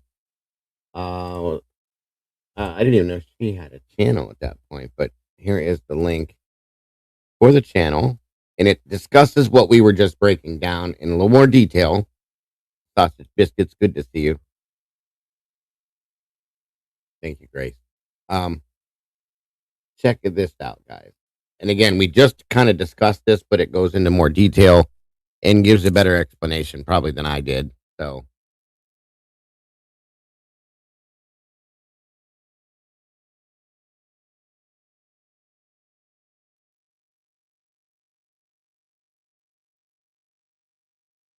encourages or induces the prosecutor encourages or induces a witness or a defendant to provide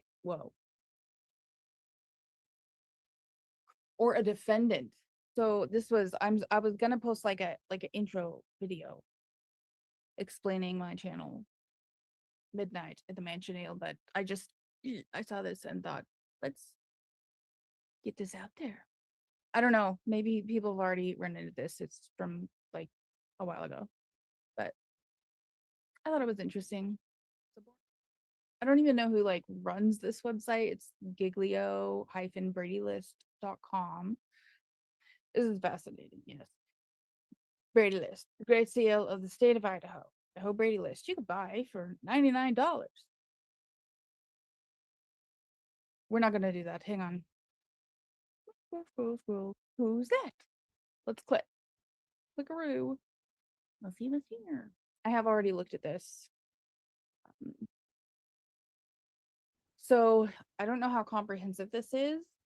November 2024 and December 2023. So notably, these are both after 2022. And this one I'm gonna skip. It's welcome, about Ashley. a domestic case. I wish I hadn't read it, to be honest. I'm sure that should anyway. So suborning perjury is the one that we're gonna look at as the This is that I agree with her. I wish I wouldn't have read that domestic one either, but this is the most important one here, guys. This is very important, actually. complaint. And this is just a fancy little definition. So suborning perjury is a type of prosecutor misconduct where the prosecutor encourages or induces a witness or a defendant to provide, or a defendant. Interesting.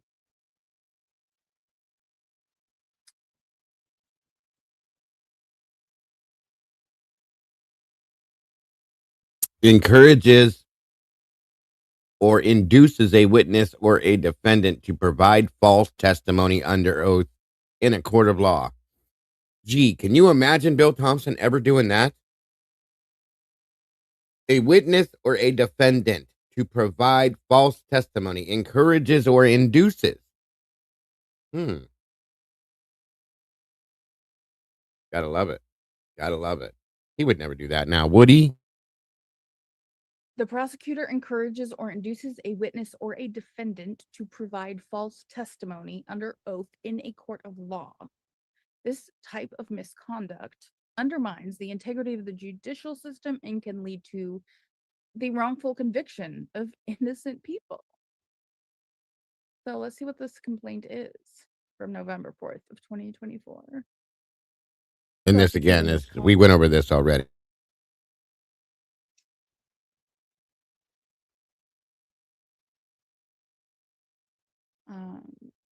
So reporting authority, this complaint has been forwarded to the Idaho State Bar, and it's made anonymously, and the Idaho State Bar has this information and has done nothing about this.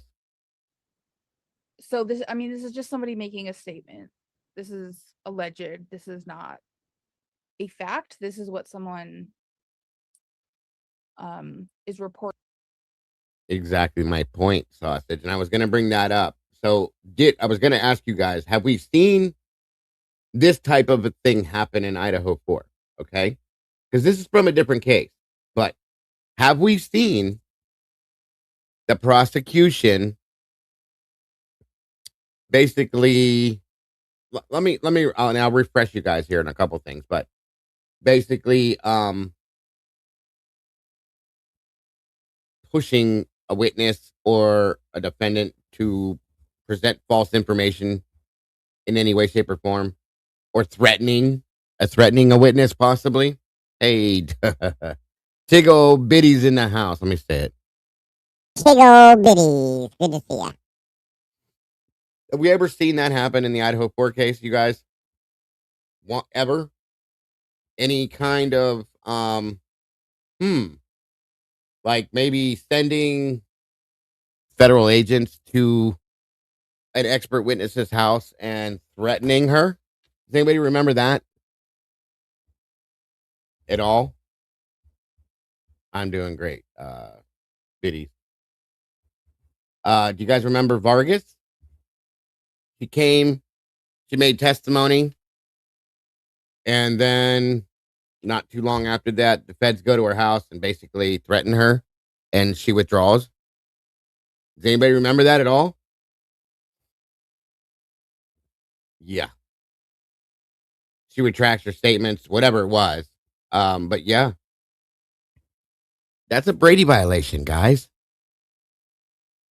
Explain to me how at that point this went any further.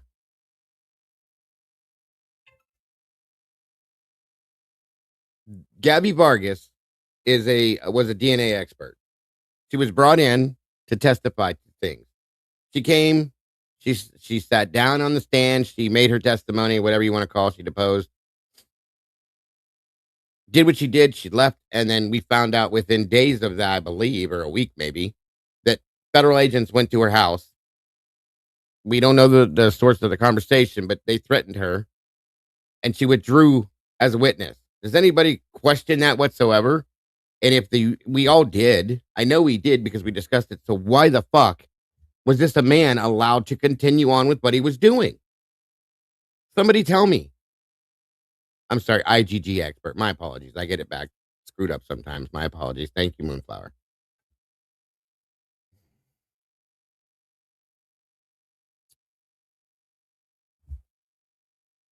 Right. Lucy said, I can explain a lot of things. That I cannot explain. That's what I mean, you guys. Somebody tell me how that at that point, a judge did not say, whoa, whoa, whoa, whoa, whoa. What are you doing here, Bill? You can't do that. You can't do that. That right there, witness intimidation is a real thing. It happens. Once again, that's one more thing that should have tossed the case, folks. Once again, prosecutorial misconduct. How many do we need to have, folks? How many things do we need to see that this man has done along with his team and still just saying, if I'm too loud, please let me know. I'm starting to get worked up, so I get a little louder. My apologies.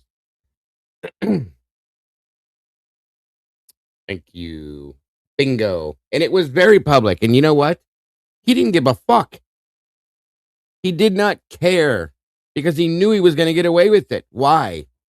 How and why did Bill Thompson know that he would get away with what he did that day? There's our megastar.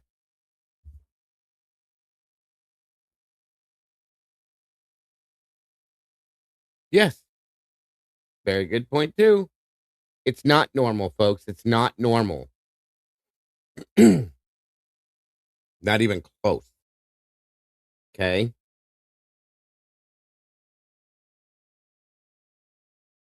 Give me 1 minute here. I'm sorry. Trying to pull all this different stuff round and round. My apologies.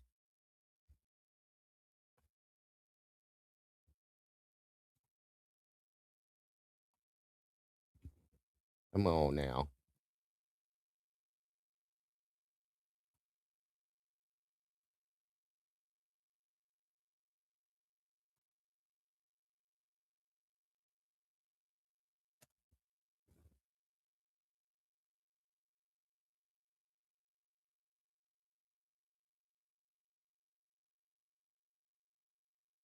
Give me 1 second here. I'll give you a little something on this.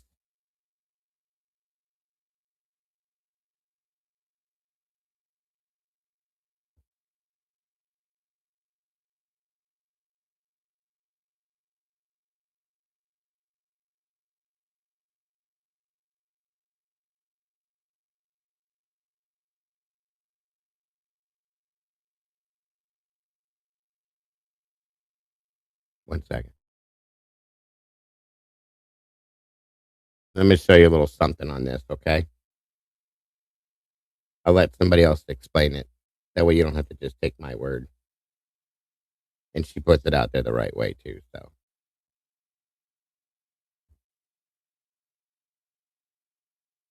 Witness intimidation much?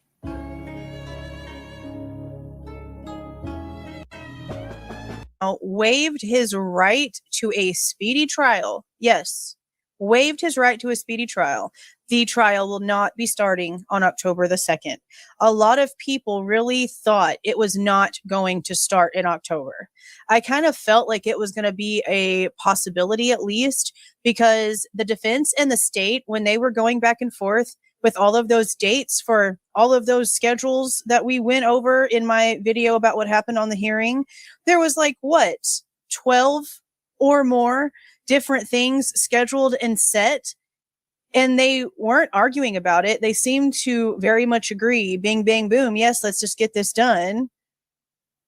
So it's interesting that they waited until the status conference today to now waive the right to a speedy trial, because the status conference wasn't even scheduled until Friday at the hearing on the 18th. So it didn't even exist on the docket until the 18th. So either they just made a last minute decision over the last few days to go ahead and do this, or it's been a plan all along, and for dramatic effect, they just decided to do it now after the court wasted a good 40 minutes trying to get an entire schedule ready. I don't know. It's just interesting that they waited until now. There's so much information that's still pending, and honestly, the only way that they're going to be able to get anything validated is by doing pretty much everything all over again. And if that doesn't happen, then I don't know how this is going to go. Now, something else that was very alarming to me, you guys, okay, Andrea Burkhart, most of you guys watch her. She has a channel here on YouTube. She's a lawyer. She's been following the Idaho case, and she's in the courtroom constantly because I believe she's local to that area. So she's in the courtroom most of the time whenever we have anything in person. Now, remember Gabriela Vargas, the one who I believe is like a complete badass, and she showed up to testify last minute and gave testimony about all of the loopholes and all of the illegal things that she's aware of that law enforcement and the like use in order to obtain information from these genetic websites and find matches and whatnot. According to what Anne told the court today, last night, which would be Tuesday, the 22nd of August, Gabriela Vargas was contacted by 2 FBI agents and interrogated about her testimony. And of course, Bill Thompson had something to say about this. And his response was apparently that after Miss Vargas testified, she had some electronic communications with other IGG people, other people in the field that she works in, that were going against what she had just testified in court about these loopholes and these things that law enforcement agencies do. But I'm not understanding why there's people trying to refute what she has now made public in this particular case, because I pulled up an article and it was very strange timing. Okay. You guys who watched my last video know that this was strange timing. This article came out on the 18th, but it came out a couple of hours before Gabriela Vargas actually took the stand. And it was written by someone who had nothing to do with the case, just a reporter for a website called The Intercept. And the information in the article started out with a conference that CeCe Moore was at and talking at, and it goes on to give all this information about the loopholes and the things that law enforcement do to illegally obtain these matches and this information. And someone physically was showing the people at The Intercept on GEDmatch and on these websites, physically showing them on the computer, step by step, how these loopholes work. Well, whoever that was wasn't Gabriela Vargas. So I don't understand how we have multiple sources that apparently know that this is what happens. But Gabriela Vargas testifies publicly, and she's being bullied by the FBI because she's let out one of their secrets. Because that's how it seems. It would actually seem as if the FBI in this particular case, in this case with Idaho and Xana and Ethan and Kaylee and Maddie versus Brian, that the FBI would have most likely have been the ones to have done all of these things if they were done. Because remember what we're being told, just what we're being told is that the Othram Labs was sent information, but they were told to stop and send everything that they had over to the FBI. And another thing I did find sort of interesting is that the defense did state at the end of the motion hearing on Friday that Othram Labs being involved is just something that they're going off of because of word of mouth, but that they haven't seen anything to basically validate if Othram Labs was a part of the investigation or not, which is crazy to me because Howard Bloom knows about them. He was writing articles based off information he was getting from people that were around the case. And if Othram Labs is being mentioned so many times and it's actually in physical documents, because the defense, I believe, if I'm remembering correctly, the defense side is the one who dropped a document that actually verified to us that Othram was the lab. So now the defense is stating that they just have been told that, but they haven't seen anything to verify that. So I don't know why it would be in the documents then if it's nothing that they can validate. That's a little weird. But anyway, yeah, that's what I'm dropping in this video right now because I've got other things that I need to do the rest of the evening. Now, I will say the defense did drop another document. I just don't feel like I want to go over it tonight. It is about the original motion to dismiss. And you guys that watch me know that I felt like that one about the juror forms, and the way that they were kind of just like nitpicking on things, I just didn't find it very valid. So when it comes to this reply to the state's objection to the defendant's motion to dismiss the grand jury, I don't feel like there's a lot of substance in the argument because like, Bingo. So there's that. And good old Jules. Gotta love her. She does an amazing job at this. Excuse me.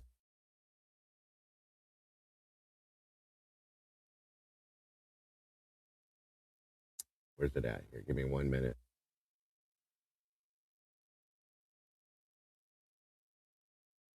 As soon as I can find it.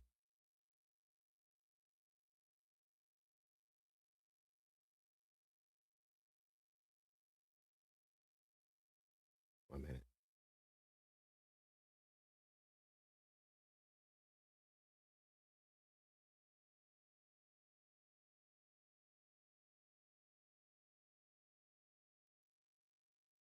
I'm going to show you why this happened real quick, in my opinion.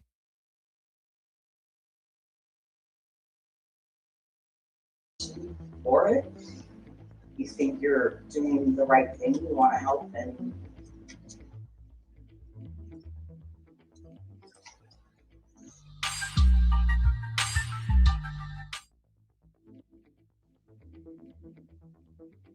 I'm going to ask you a question and then come back to them. What kind of work do you currently do? I am an investigative genealogist and also a woodworker. Woodworking sounds really interesting. I think we're going to focus on your investigative genealogy today. But before we talk about your work history, I want to know a little bit more about your educational background. After high school, did you have more formal education? I did. I went on to the College of San Mateo and received a degree and certificate in administration of justice and post certification. And then I went on to San Jose State University and studied criminology and with a minor in sociology. Did you graduate? I did. And was that with a bachelor's degree? It was. What year was that?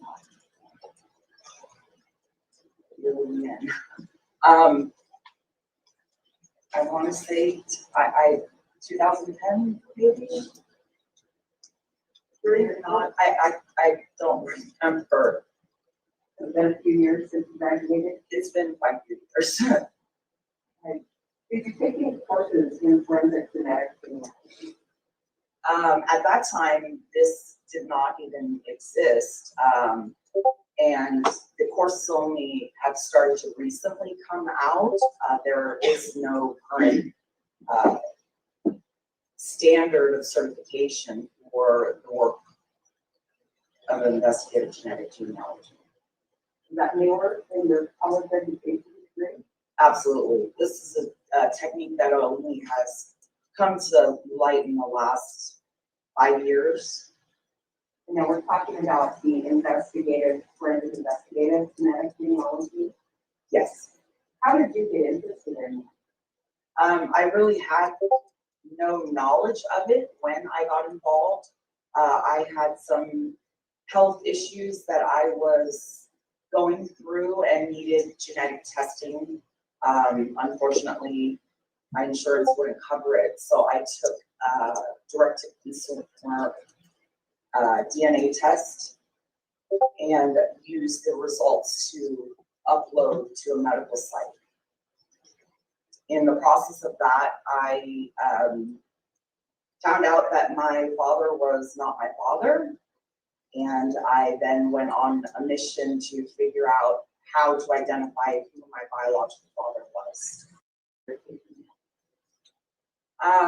Well, I ended up opening my own company, but the DNA Doe Project offered me the opportunity to be an intake specialist. So my primary role was when somebody was interested in doing this type of work and wanted to learn the technique, we would bring them on board, and I was the one who would teach them the process. So all new volunteers were on a specific case that was run by me, and I would not only train them, but also check their work, make sure that they were documenting things properly and that the documents matched with the proper person that they had put in the tree. I also, the University of New Haven had also started a forensic investigative genetic genealogy course that you could take that had a practicum at the end of it. The DNA Doe Project was the first organization that took on a cohort of students. The first year of this course that was offered, it wasn't fine-tuned. So the students that I took on for the internship, there were 6 students in total. They really had very limited knowledge of the technique, of the meaning of how many cases. Minimum 25. I still have people every day who, it depends. Some people just don't know what any of this means. And so it's as simple as just looking at their matches and explaining it to them, and they do it on their own. Again, this is an expert, okay? Expert witness, remember. But actually working cases, probably another 25 to 30 that are just unknown parentage cases. And have you testified before in court? I have not. Let's talk about what did you get. How did you get involved in our case of pregnancy? I was contacted by defense.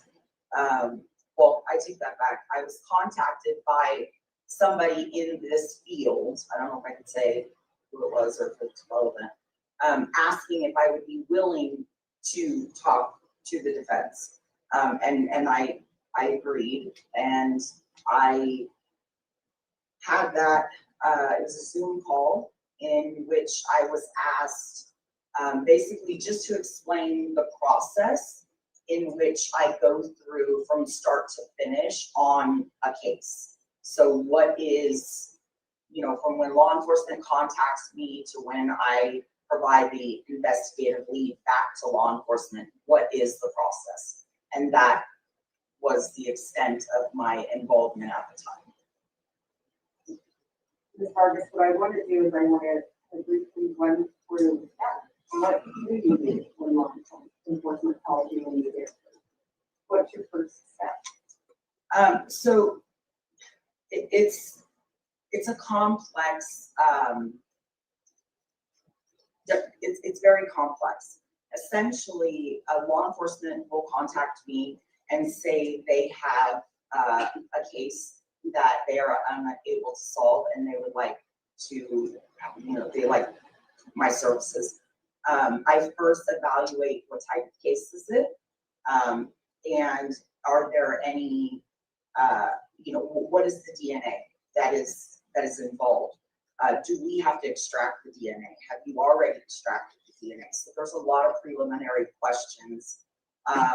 Once we establish that and they agree to take, have me take on the case, I have them set up to ship the sample, whether it be something that needs to be extracted to the lab that does that, or DNA that's already been extracted that needs to be sequenced.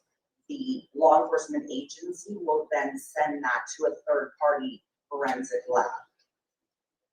At that point, when the lab receives the sample, I essentially take over the case until I provide the genetic lead back to, or the investigative lead back to the agency. In the meantime, I will stay in contact with usually the detective and provide updates on, did it pass quality check in the lab? It's being sequenced now. The data file has been complete. It's gone through bioinformatics. I've uploaded it, to GEDmatch. Do you want to upload to FTDNA, family tree DNA, because there's an additional charge for that? And so I keep them kind of abreast as to what's going on, but essentially the case is it's mine. It's in my control until I am done. And do you, during those communications with law enforcement, do you take their direction? And if they say stop working, you stop working? Absolutely. The case belongs to that. It is not This part's interesting, so pay attention to this one, guys. my case. It is not my data. I am providing a service for them. The only request that I have is they not have another company work the case at the same time, because it's just a lot of work that you go through. But I am at their direction. Yeah, I don't. So it's not as easy as just getting a profile and sticking it in your computer and having it. Oh, absolutely not. I've had cases that have taken me 14 months to solve.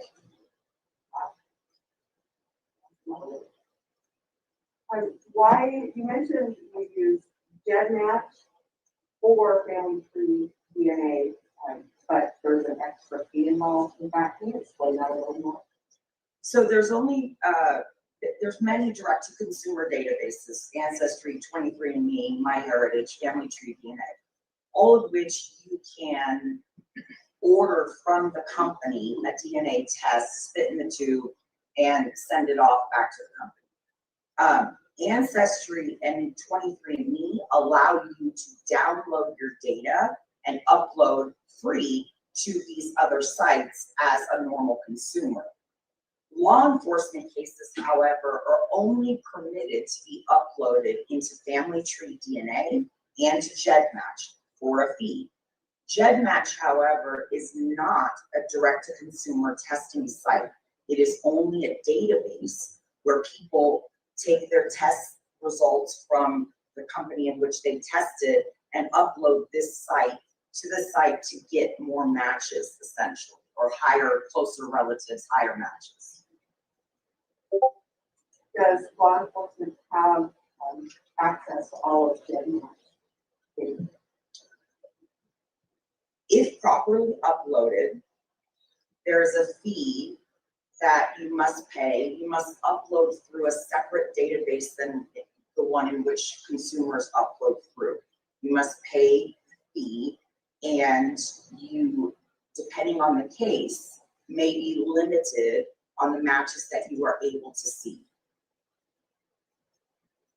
Why is that? The terms of service have changed several times since the Golden State Killer case came out, and which investigative genetic genealogy became very popular. It used to have everyone opted in, then it GEDmatch opted everybody out, and you had to choose to opt in to law enforcement match as a consumer. Then it decided to automatically opt Doe cases in. So to break that down, if you were to take a DNA test in Ancestry and want to upload to GEDmatch, when you input that file, it's going to ask you, do you consent to law enforcement matching? And if you hit no, and I am working violent crime non-Doe case, I should not be able to. No, you shouldn't be at all, Annie. Been wondering where you've been. I have no idea. I'll have to look into it, but my apologies. No, please don't disappear. We love having you here. I'll look into the background and see why, and hopefully I can make sure it's fixed. So I'm glad to see you. I was wondering where you've been. It's been a while. So I will look into that, Annie. Thank you for being here today. See that you are a match to my unknown DNA contributor. You said should not. Should not. Does it happen anyway?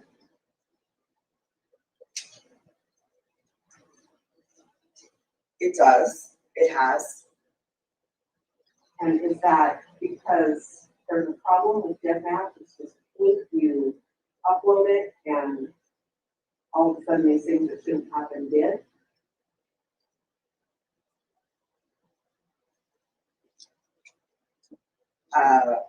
There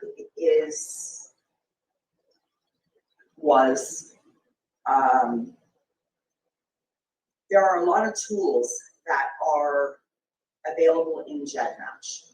These tools allow you to make comparisons of two or more people and how they relate to each other and share DNA.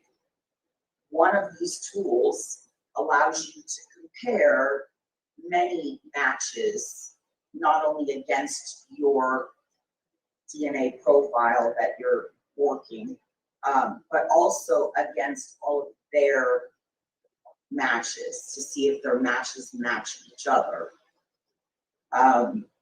When you utilize this tool, there is a feature that you can edit the list of kits that are originally selected. What does that mean? Editing this? So when you upload your profile, it takes about 24, 48, 72 hours max to batch and tokenize in the system. It then produces a list of matches, okay? And these matches are biological relatives to the unknown DNA contributor. We don't know right away what relationship they are, but they are all biological relatives. Okay? One of the tools is called the matrix tool. And what the matrix does is it compares the match, the DNA profile against a specified number of the profile's matches. So for example, if I run the profile's kit number, they're all given a kit number. If I run the profile's kit number and I compare it to 100 of the profile's top matches, it will in turn compare the profile to all of the matches and all of the matches to everyone on that list of 100 people. Okay? Okay, I see what you're saying. Let me make sure. So you have one person, you get a list of their matches, but this tool also gives you a list of those matches. So it's a multi-step process. So initially, if I am putting my subject's DNA in the system, I don't know who it belongs to, I put their kit number in. You get a kit number after you upload the data, okay? I put the kit number in, I run a tool called one-to-many, and it's gonna show the top 500 matches. I'm just going to show a little bit more of this, guys. I'm just trying to, I know some of you guys didn't get to see this, so that's why I'm showing a little bit more of this, but I'm proving my point by showing some of this as well. I just wanted some of you guys to be able to get to see a little bit of this as well, because I know you didn't.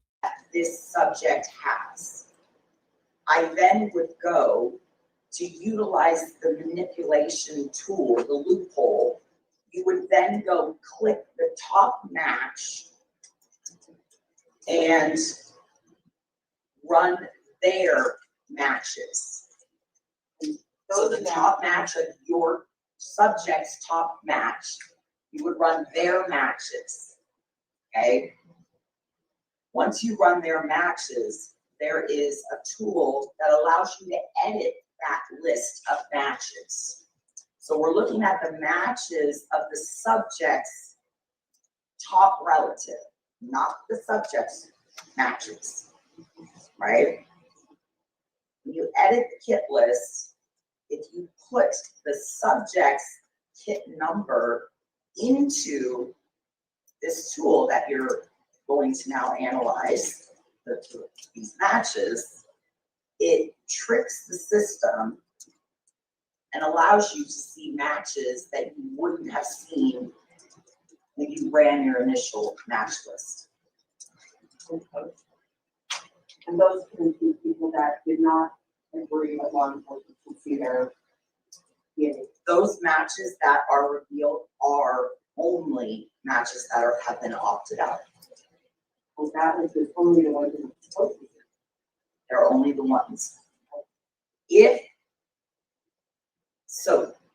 you see that the subject matches one of these people, because again, you're not looking at your subject's matches, you're looking at that person's top cousin, let's say, that top cousin's matches, right? When you put your subject's kit number in there, you're gonna see now his kit, her kit, compared against the matches of their top match. When you find, you then scroll down and you look, oh, here's the match for 100 centimorgans. You go back to your screen where you have your list of your subject matches and you say, I don't have a match with 100 centimorgans. That proves that that person has opted out of law enforcement matching, but I'm still able to see them. And so that's a way to use this tool to get past what law enforcement is supposed to do.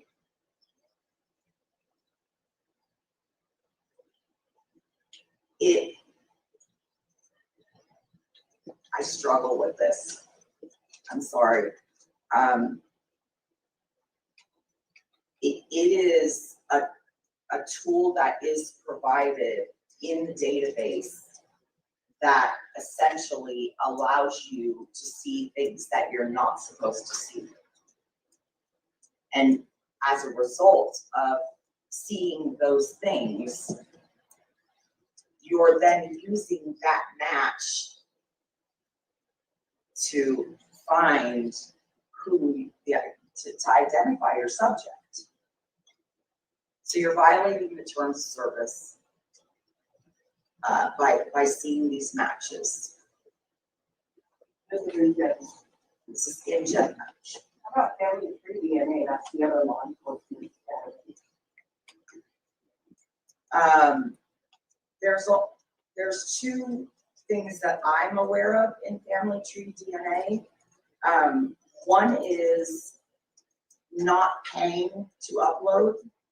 So there's very strict parameters when it comes to law enforcement kits. One of the parameters is if you as a consumer are a match to a law enforcement kit, you cannot see that kit as a regular consumer. So law enforcement kits can see everybody in the database that have opted in. Now, Family Tree also has an opt-in out feature that is not the same as GEDmatch. You have to go into the settings and find it and toggle whether or not you choose to opt in or out. Many people are unaware of this. Another instance is uploading the data as if you were a consumer. You bypass the fees that you're supposed to pay to Family Tree DNA for a law enforcement kit, whereas a consumer it's free. And you also get full access to the database, including matches that have opted out. Does this happen? Yes. Do you see how she answered that question? Watch that again. And you also get full access to the database, including matches. People are unaware of this. Another instance is. Now, what she says here, and then Anna's going to ask her, does this happen? Watch how she responds. Uploading the data as if you were a consumer. You bypass the fees that you're supposed to pay to Family Tree DNA for a law enforcement kit, whereas a consumer it's free. And you also get full access to the database, including matches that have opted out. Does this happen? Yes.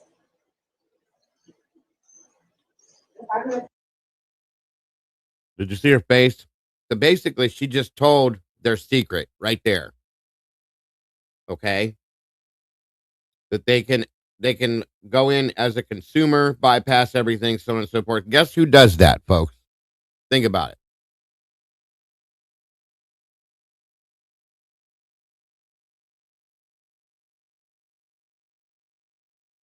Okay?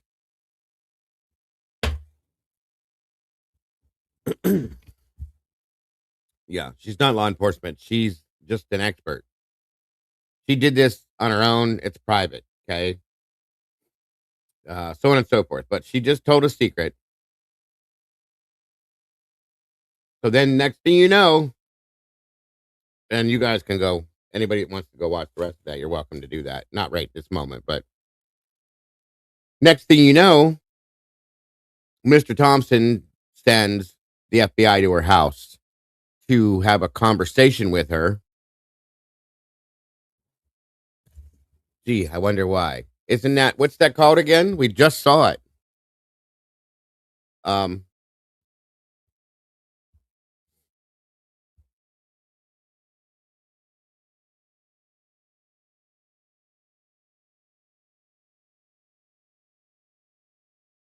She says she does more unknown parent cases versus law enforcement, right?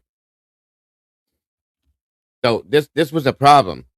Okay, this was gonna be a problem. They knew this after this testimony. Okay, and he probably was standing in his office. I can envision him jumping up and down like the little idiot that he is. Oh my God! They tried to challenge her as an expert. Bicca Barlow also testified this day as well, folks. Just for just so you guys know, there's nothing to do with this, but I'm just saying.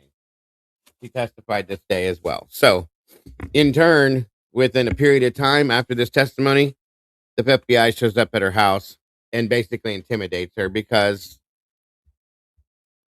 I don't know the exact details as to why, but they kind of held some stuff over her head, blah, blah, blah, from what I understand. And guess who disappeared? she no longer was going to be testifying. Okay? Intimidation factors is absolutely what it was. And what do you call that? Yeah, she has worked on LE cases. That's correct, but works more private parental cases than the total of LE cases, right? And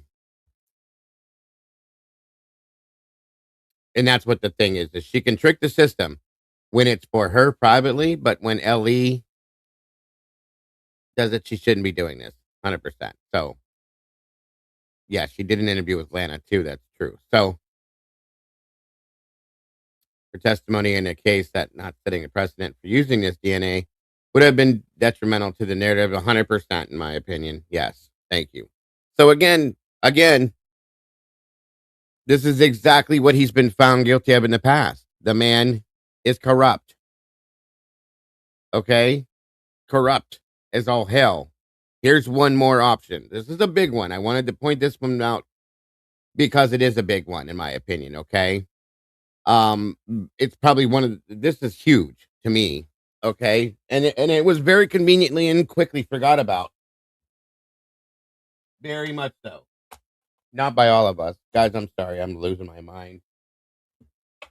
I'm losing things all over the place around here. Sorry. Yeah, and that's a convenient point Lucy just said in the chat over there, that Thompson never cross-examined her. I wonder why. Anybody question that? Any reason to think? I just did. That was so stupid. Any reasons to wonder why he didn't cross-examine her? Because he wasn't going to. He sent the FBI to do it, like Lucy just said. He knew she was going to be a problem. Okay? Once again, what I don't understand is why this should be grounds for appeal. This should have had the case thrown out, in my opinion. But my opinion doesn't matter. My opinion doesn't matter. None of ours does, obviously.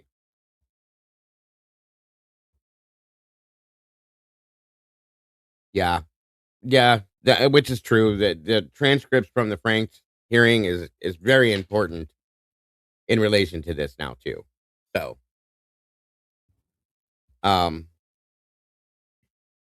they cross-examined no defense experts. True. I'm just showing you the basic guys. There's many reasons why this should have been tossed, and it hasn't been. And they cornered him and had him take a plea deal, and he sits in prison right now. It should have never got that far, but it did.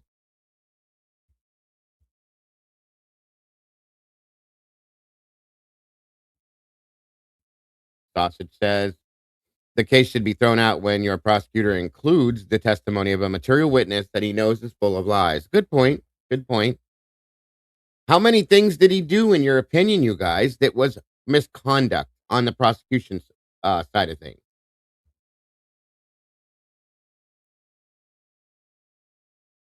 This case is so much information, and how it has dribbled out is purposeful, in my opinion. I agree with you, and we cannot complete the entire puzzle. Absolutely, that's the point.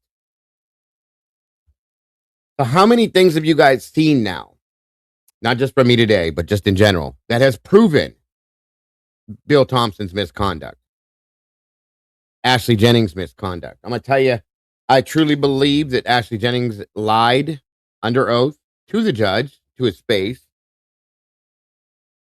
This is my opinion because I have no way to prove it to you. But I truly believe that she lied to him when she stated that she did not have Brian Koberger's data from AT&T. But I think you guys can all figure that out as well. Because she had Maddie's, she had Xana's. How did you get theirs if you couldn't get his? Just saying.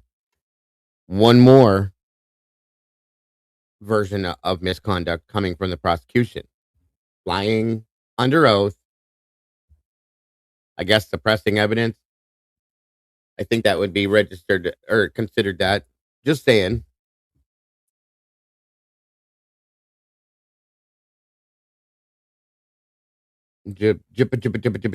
Says, but no one can investigate MPD except for Bill, and no one will investigate Bill and Ashley either.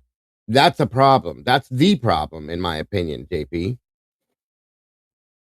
I wish somebody could find an archived version of Jesse James Bailey's family tree and finally have the proof that Emma Bailey is related. I haven't been able to find any relation there. Biscuits. From everything I found, it shows that they're not, but it's very possible. I mean, they're both from this area, so. Oh Lord. Yeah, that would be an interesting interview, Redactyl. I agree. Yeah, from my understanding, she wasn't related to them. They were completely different Baileys. We went and looked into that, and we could not find any link anywhere. That's the question. CAO. Thank you for asking that question. Why would a lead prosecutor be willing to do this much dirt? Unless the case involves something that would take them all down. Sarah D in the house. Guys, make sure you follow Sarah over on Twitter. She always has the digs on this case in order, organized. Does amazing. So go check her out over there, please. Why would they, DAO? Why would somebody go that far to make sure that the dirt has been cleaned?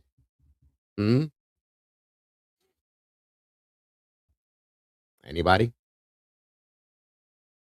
a great question.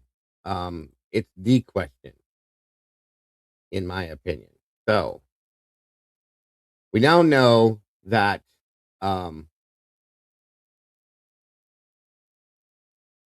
Bill has been held accountable in the past. Well, no, let me rephrase it, because there was no accountability. Suborning perjury is a type of prosecutor misconduct. I want this to be like ingrained in your minds, folks. Suborning perjury is a type of prosecutor misconduct. Ouch. Where the prosecutor encourages or induces a witness, expert witnesses included, or a defendant to provide false testimony under oath in a court of law. This type of misconduct undermines the integrity of the judicial system and can lead to the wrongful conviction of innocent people, which is the reason why we're fucking sitting here having this conversation today.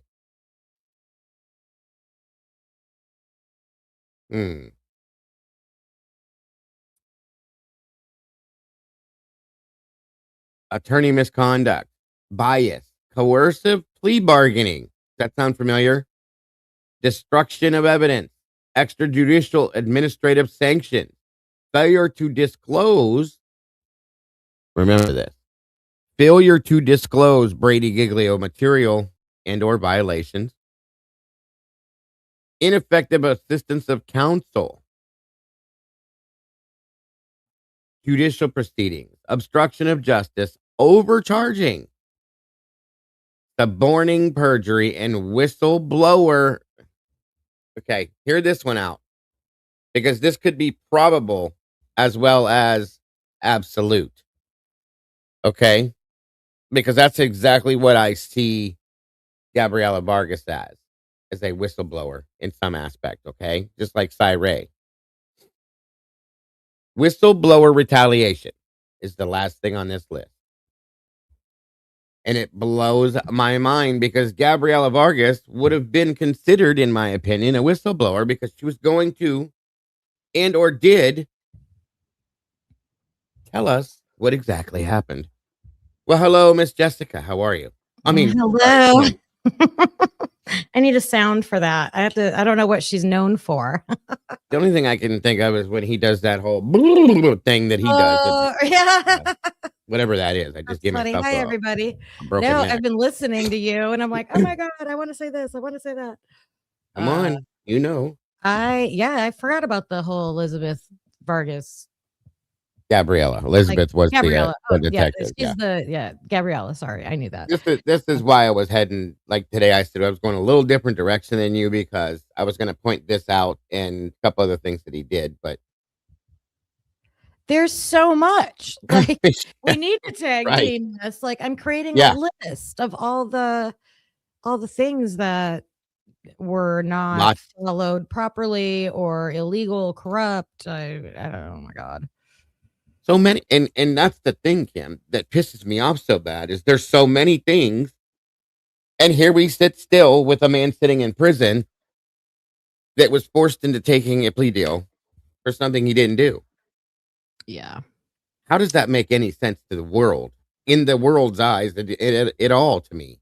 It's a double whammy. It's none of the evidence matches to him except that DNA, which is questionable, and Garbage. you just can't rely on that. You have to have corroborating evidence. So if you can't come up with corroborating evidence, then don't indict somebody. Wait till you do. Thank you. Yes. Yeah, yes, you might need SRB. I know. I held up my notebook earlier. It's almost full. I got a few pages left. I have 2. Okay. I always have 2 sitting here because I know I'm going to go through them quickly. Yeah, it's crazy. So this is a big deal. This situation alone, and I don't know if you heard me read that list. I'm going to read this list one more time. Okay. These are what the prosecutor complaint categories are listed as. Now I want you to, as I'm reading these, since you're doing this, Kim, check off which ones apply to this case. Okay. If you don't mind. Okay. Excuse me. Sorry. Attorney misconduct, number 1. Number 2 is bias. Number 3, coercive plea bargaining.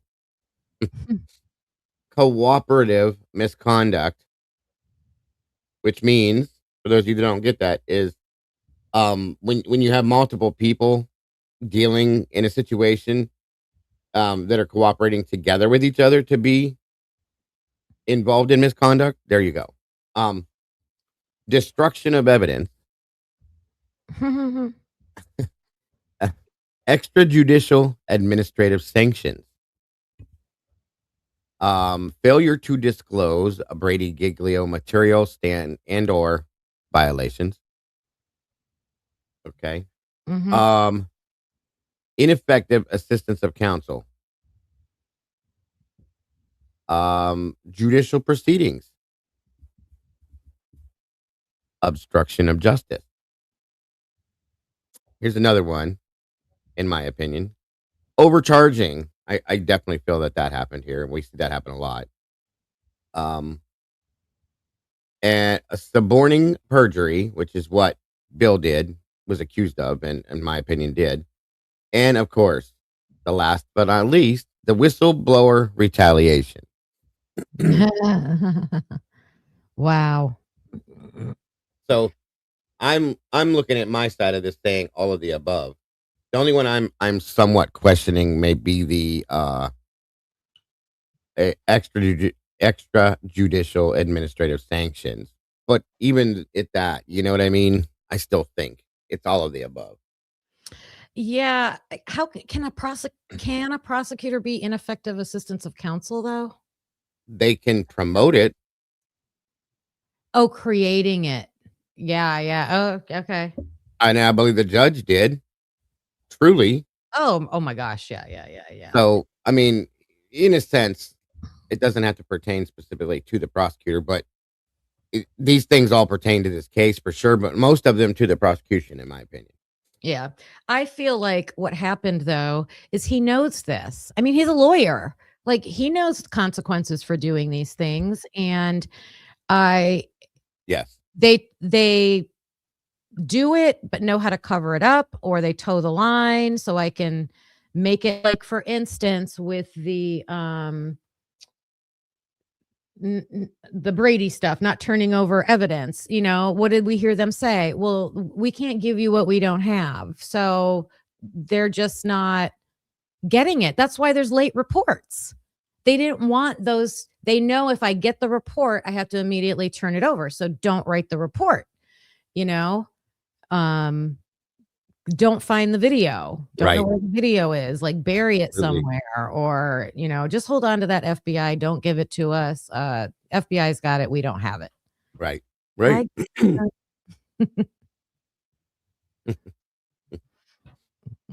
Yeah. Yeah, I mean, we can go through these one at a time, folks, and still give you an answer to each one of them, in my opinion. Mhm. Attorney I don't misconduct. Go ahead. Can you prove it though? Like, can we prove it? Like, that's what I'm saying. I think they're good at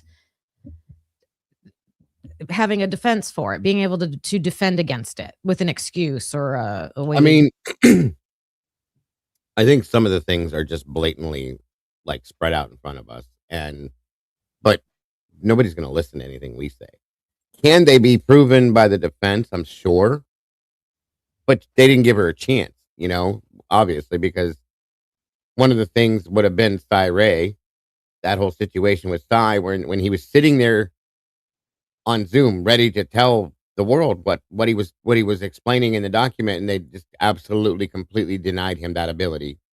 That there in turn, because that's in my opinion, that is a form of the last one, whistleblower retaliation. Cy Ray was going to whistleblow on a situation, and they denied him that. And so in we have turn, 2 instances of that. Yeah. Vargas and Cy Ray. there's more, Kim, too. I just can't pinpoint right now in my mind because I'm so stuck on this right now. But yeah, there is. There's at least 2. Cy's testimony that was denied, and in turn, they retaliated by insulting him and denying him the ability to explain himself. Mhm. Okay. And then Vargas was the other. Yeah. That's just 2 to think of right there. I think the way the judge spoke at that Cy Ray hearing also is misconduct. Like, do you think Very. that's appropriate for a judge No. to say what he said? So, there's Not his examples place of nor that. his right to make those statements. You are correct. Yes. Mhm. And then bias. Jesus. The judge himself, the day that he sat on the bench, the first day we met him, was biased. We saw it right there. He was Day one. arguing for the prosecution. Like, they Yeah. didn't even have to say anything. He argued for them. Like, that is Right. bias. You're leaning one side. He didn't argue for the defense. Absolutely. He interrupted the defense. He didn't interrupt the prosecution. Yeah. Not even once. A coercive plea, we know. Like, Yeah. Yeah. Cooperative misconduct. Think about that, guys. Ashley, Bill, and anybody else, Josh Hurwitz, what was his name? Bill, I call him Bill Nye, but you know who I'm talking about. Oh, yeah. The what was he talking about? Was he a DNA guy? Or was he this? No, he was, oh shit. You would ask me that right now. Cell data? What did I Jeff Nye, but what was he there for? I forgot. God. Well, while they come up with it, when I hear cooperative misconduct, if it's pretty clear the leak to Dateline came from either everybody's saying law enforcement or prosecutor's office. Like, we know it's one of those 2. If you can't digitally track that communication, then they did it on the sly. Like I said earlier, they're meeting in a parking garage somewhere, handing off. And that could mean like, okay, I want to do this and I'm in charge. I'll just use me as an example. Hey, secretary or page boy, can you go, this guy's going to be waiting for you down there on the corner. Go hand him this. Bingo. Yeah. That's it. That's all it takes. Wow. There's a mess. Yes. 100%. And that's it right there. As far as cooperative misconduct goes, 100%. That whatever meeting was had between, I'll just say it because I don't care who likes it or not in my channel. Shane Bishop and Bill Thompson or Ashley Jennings, whoever was involved in that's cooperative misconduct. That's period. Cooperation. Yeah. Hold on a minute, you guys. This is nuts. I have to do that too. Good God. Like static electricity or something. There we go. Sorry about that, everybody. It was like sticking to my face and doing this whole weird shit. Anyway. What about the I'm just going to be careful about naming names. What about the person who's usually the face for the Dateline episodes, putting it off on someone else? Like, do you think that person still knows but doesn't want to be implicated? Of course. Special K. We'll call him Special K. Yeah. Yeah, he knows. Of course they know. They're told these things by somebody else. They're told what to say. They're handed a script by somebody, so of course they know. Yeah. Now I don't know if they can be held accountable for it because they're handed something and they're said, "Here, you say this." That's their job. No, they just use sources. I mean, they're doing what they do. Exactly. It's not their fault someone gave them information that they're not supposed to have. Right. I don't think. I agree. Just as like me or you, if we're given something and we work, like you're a teacher, okay, or you were a teacher, sorry. I'll always be a teacher, Dago. I think that's how it works. Yes. But you're handed like a booklet that has a curriculum in it that you're to follow, and if it's the wrong thing, it's not your fault. That's what they told you to do. You don't know. You know what I mean? So, just saying. But yeah, that all falls under the cooperative misconduct, and there's a lot of that in this case. It's not just one situation; it's multiple situations, in my opinion. Okay, this is where all the propaganda comes from in some aspect, because they were all working together in unison to make this happen. So think about this one. This is a small one. It happened in a moment, like a second. But remember when Ashley Jennings almost said the third tower, the third cell tower? Yeah. And the judge said, "Oh, well, if you're going to bring that up." Well, she just did. She did. She just did. So I don't know why didn't the defense jump on that, you think? Because they knew that in my opinion, because she knew he'd shut her down. He helped the prosecution right there and shut it off. Yeah. Why did you not? This is what the judge does, okay? Constantly. He will make sure that certain things are not put on record. He did that a lot in this case. That's one thing that if she'd have said that would have went on record, okay? He shut it down before it could. He's very good at doing that in this case. Very good. So. Well, I hope it is. Like, those court reporters are supposed to type every single thing that is said. So I hope she got those few little, like. Well, we also don't know that after the fact, when they shut the camera off, if he didn't say to the stenographer, strike this, strike that, strike this, strike that from the record. Well, would that be misconduct or bias or destruction of evidence? A little bit everything. Yeah. So the next one, we have destruction of evidence. Where do you think that happened, guys? Any thoughts? Anybody? Anywhere? Throw it up there, please. That's what we're doing. We're missing audio. We're missing a whole chunk of video at the dumpster. Yeah. Yes. What else do you think? The missing messages, Snapchats from Dylan. Oh, you know what? I went through the exhibit list today. I don't know if it's called the exhibit list. It's everything. It's every single thing they collected. Yeah. Snapchat is not listed on it at all. At all. I'm like, what? That's interesting. They have TikTok. I didn't see LinkedIn either. I didn't see Snapchat. I didn't see LinkedIn. And what was the other one? Indeed. I didn't see that. Instagram. Nope. Nope. Yeah, I wonder why. Interesting. They had Facebook. They had TikTok. I don't think we even saw anything from Facebook, did we? Not referenced in Dylan's messages, no. But nor did we see anything from TikTok. Yeah, we did. Okay, I'm sorry. Well, and yeah, they're throwing things out in the chat. The video and audio, of course. Give me 1 second, Kim. The DNA fridge. Oh yeah, good point. So the refrigerator being left open, is that what happened? Or the temperature being affected, whatever. Wasn't there a supposed fire somewhere at some storage unit? Like I never like saw an article or anything about that, so I'm not sure, but health information from all cell phones. Yeah, hopefully they have that. We're talking about what was destroyed. Any destroying of evidence.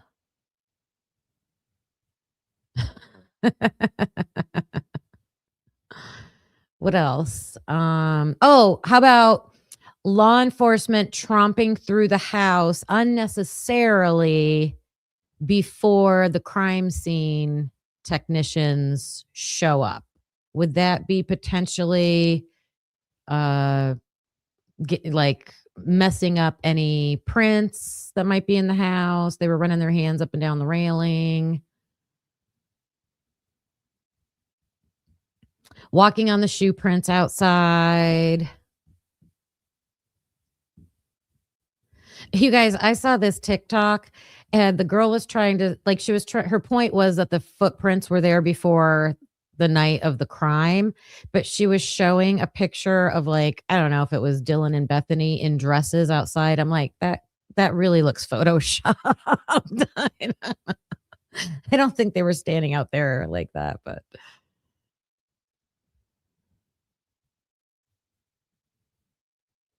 how about Murphy? How about the disappearance of Murphy? How about when Lana got the receipt from the shelter where Murphy was at? It was like one dinky little page that hardly said anything. It looked like something was missing. The records of Murphy. Thanks. Whoever dropped my link, thank you.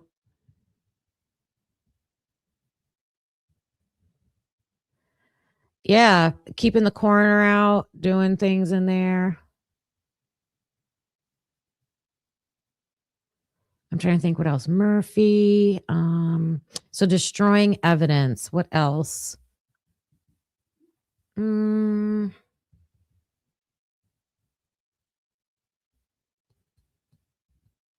security camera. Okay.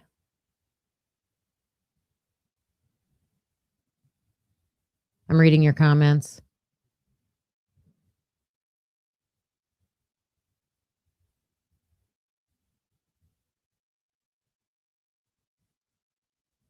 Yeah, not collecting any other Ring cameras. Well, you know what I thought was interesting in that list that I was reading.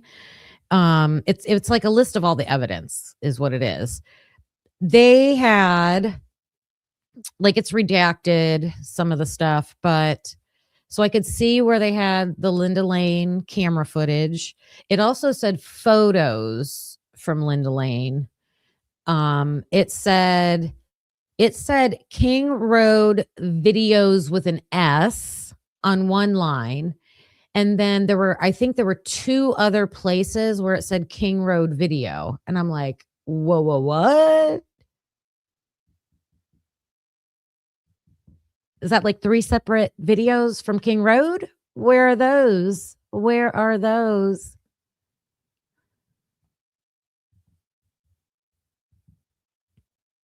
Footprints destroyed. Oh, yeah, giving the jacket. So they gave the jacket back, they gave the blanket back, and I think there was a table. There was a table or an end table or something that got returned, and then they also had to get that back, I think.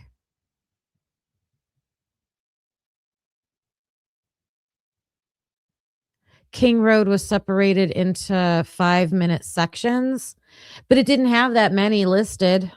Oh, just why videos. Okay. But that was all on one line. So one line said King Road videos with an S. Then there was another line, like somewhere else in the document, that said King Road video. And then somewhere else on another page, King Road video.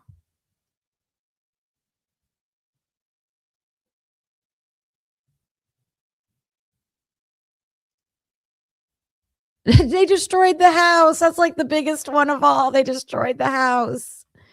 Not the ladder, though. They didn't destroy the ladder. That ladder drives me insane. They broke the table on purpose. Yes, Angie, you know what I'm talking about. You know what I'm talking about. Yeah, they just like said they shoved it in the car.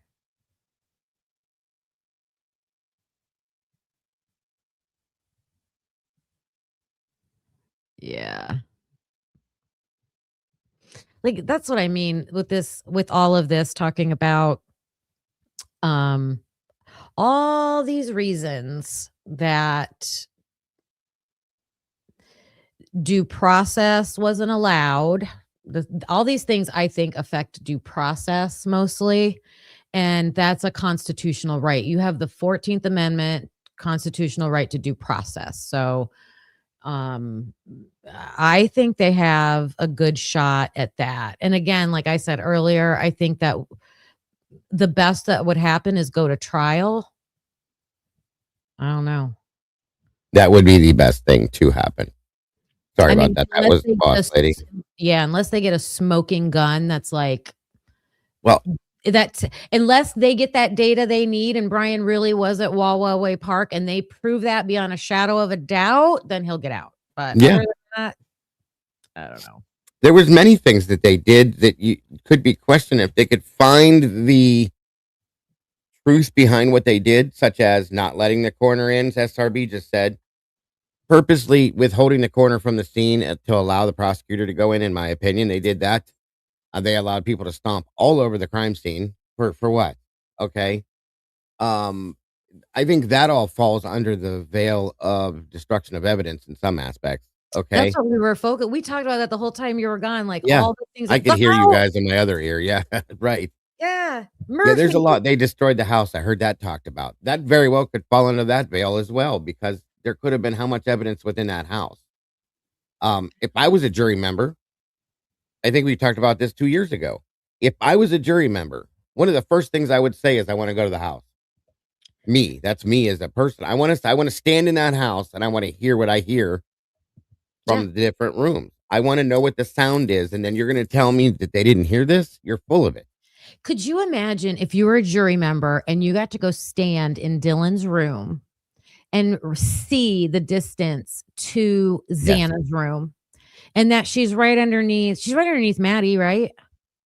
She's right underneath Maddie. And then go to Bethany's room and look at those steps that go right above her room. You can see them in the closet, and imagine what happened on those steps. Like that would have been powerful. So powerful. Because I think the attorneys they go in with them, can't they? And like point things out.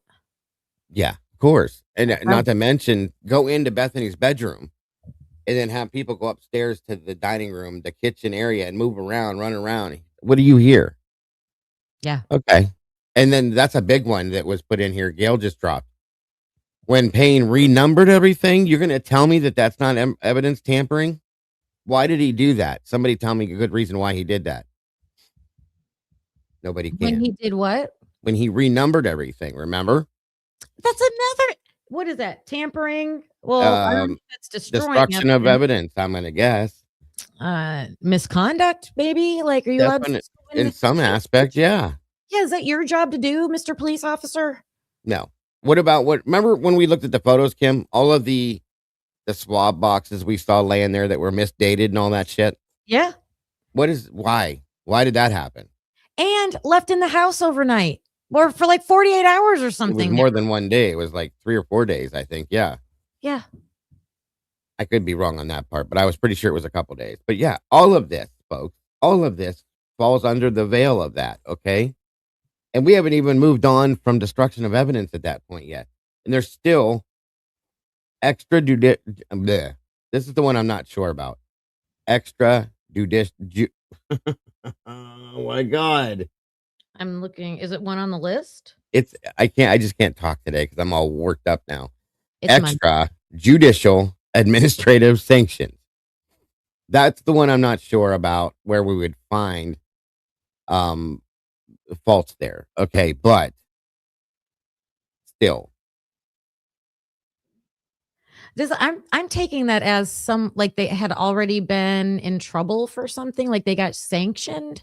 It's very, yeah, that's what I thought too. And that's why I can't really come to unless you place that under the Brady Giglio stuff. Somebody was already sanctioned, but then again, it would fall under the other one, I would think. So But these are reasons that prosecution. you could complain against a prosecutor. So, Well, again, if he did something previously in the past that he was sanctioned for or should have been sanctioned for, maybe, I don't know.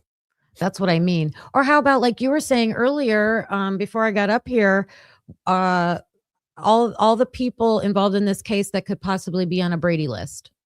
Yeah, Isn't that a previous? If you're on a Brady list, isn't that a previous sanction? that's what I was thinking. Yeah, that's exactly what I mean. Like you said, and they're still allowing them to be allowed in cases. So I would think, I don't know. Yeah, Tolleson, Gunderson for Stickergate. And I'm sure there's more. That's why I can't wait to look at that list. Because instead of us buying it, somebody already has it. I believe it. Senior Wazowski has it. He's going to send it to me. So when we break that down, that's going to be a whole other show, I think. I thought there was a woman. She's the one that's in the Drake Moore case. Is her last name Vargas? Wasn't there a cop? Danny Vargas is another detective. I think I could be wrong. I think I remember. You're right. Yeah, her name was brought up too. So there's more than one hiding camera footage. Yeah, you are correct. I do remember. That is right. See, there's multiple people. I'm sure there's going to be more, Kim. I'm sure there's going to be more that we're going to see has committed Brady violations, and they're allowed to investigate a quadruple homicide. Someone said no. Maybe it's not Danny. Elizabeth. Is it Elizabeth? No, Danny Vargas is the police officer, but it's not her. Who did the camera thing in the Drake Moore? There was a restaurant across the street from the chiropractor's office, and it had footage, and I think the police had it, but they didn't let them know they had it, and it discredited what they were saying or something like that. Okay, so. All right, I probably have the name wrong. It was an ISP lady. Oh, it's ISP. Okay. I know. Well, I know for sure Tolleson was one. Gunderson was one. I do remember. I swear to God, I remember seeing Vargas's name somewhere for something too. I thought it was Danny Vargas. I thought it was. No, this is allegedly and just our discussion opinions. Absolutely. Purely speculative, folks, as I always say. Everything we're talking about here, because this is, again, a would have situation, but should be situation, in my opinion. Yeah. So the next up on the next item up for bid is failure to disclose Brady Giglio material. Like I said, we were just talking about. We have 2 to 3 at least police officers that were, hit with Brady violations that shouldn't be trusted. One is a sergeant. The other one works for ISP. I mean, I'm sorry. I said this earlier today. If you have been charged with any kind of Brady violation whatsoever, I think you should lose your commission and your ability to perform as a investigator on any case whatsoever. Sorry. That's my opinion. So committing a Brady violation too, right? Like it was this failure to disclose Brady / Giglio material. So yeah. Right. So what's that? Why I'm drawing a blank too. That's what's it right there. Stuff. Leslie Lohman. That was it. Thank you, Amethyst. Thank you. Yep. That's who it is. Okay. I apologize, Danny. Too many names. Yeah, my apologies too. Layman. It's Layman. Sorry.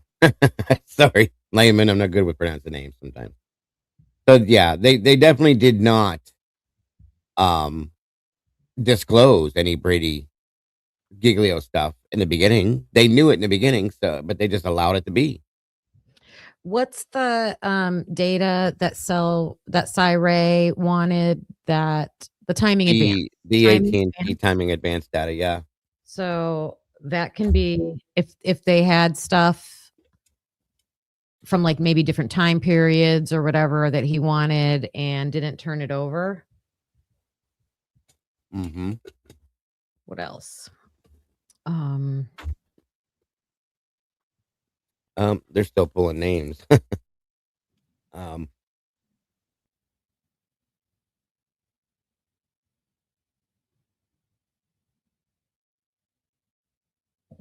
the next one up would be ineffective assistance of counsel.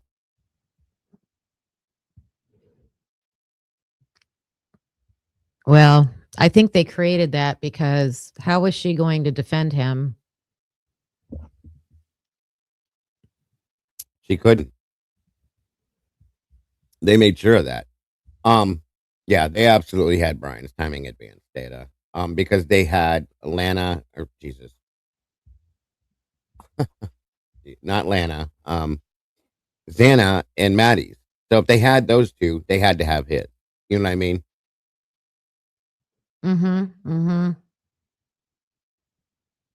Yeah, Judge Hippler made it almost impossible for her to perform her duties as a defense attorney. Damn near, if not impossible, in my opinion. So yes. Yeah. What was done promoted ineffective assistance to counsel. So then what's up, Scooby? The next one is judicial proceedings. I don't know how that qualifies in what format, but it did happen. They lied on the PCA and then used it to arrest him. That's how they got the buccal swab. Yeah, oh yeah, we know. Absolutely. Thank you so much, Moonflower. I appreciate that. Yes, they also made it sound like the feds only have the 7-day retention. There's no retention time left for the feds. That's a lie. Yeah, that's an absolute lie. The feds don't have to follow that stuff, period. So they just use that as a backdoor excuse that didn't exist, period. Until June 23, state and local LE couldn't get TA without the feds. See, there you go. Yep, we know that now. Like the stuff going on Letcher County, yes. Miss Krista's in the house. Good to see you. At the point that this changed, allowing state and local access, they blank are the ones with the stuff. Yeah. Thank you, Lucy. Then we have, of course, obstruction of justice. Let's see. I mean, I guess there could be multiple things that would fall under that. Nothing changed for the feds, what they can access, and for how long it's available. Thank you. If someone's obstructing justice, it's usually you think of stopping an arrest from happening or something like that, right? Like fighting with the police, not cooperating with the police, but what else? What about false statements? False statements. You know, like Molly saying that she saw Brian's car pull up next to her. Yeah. Right.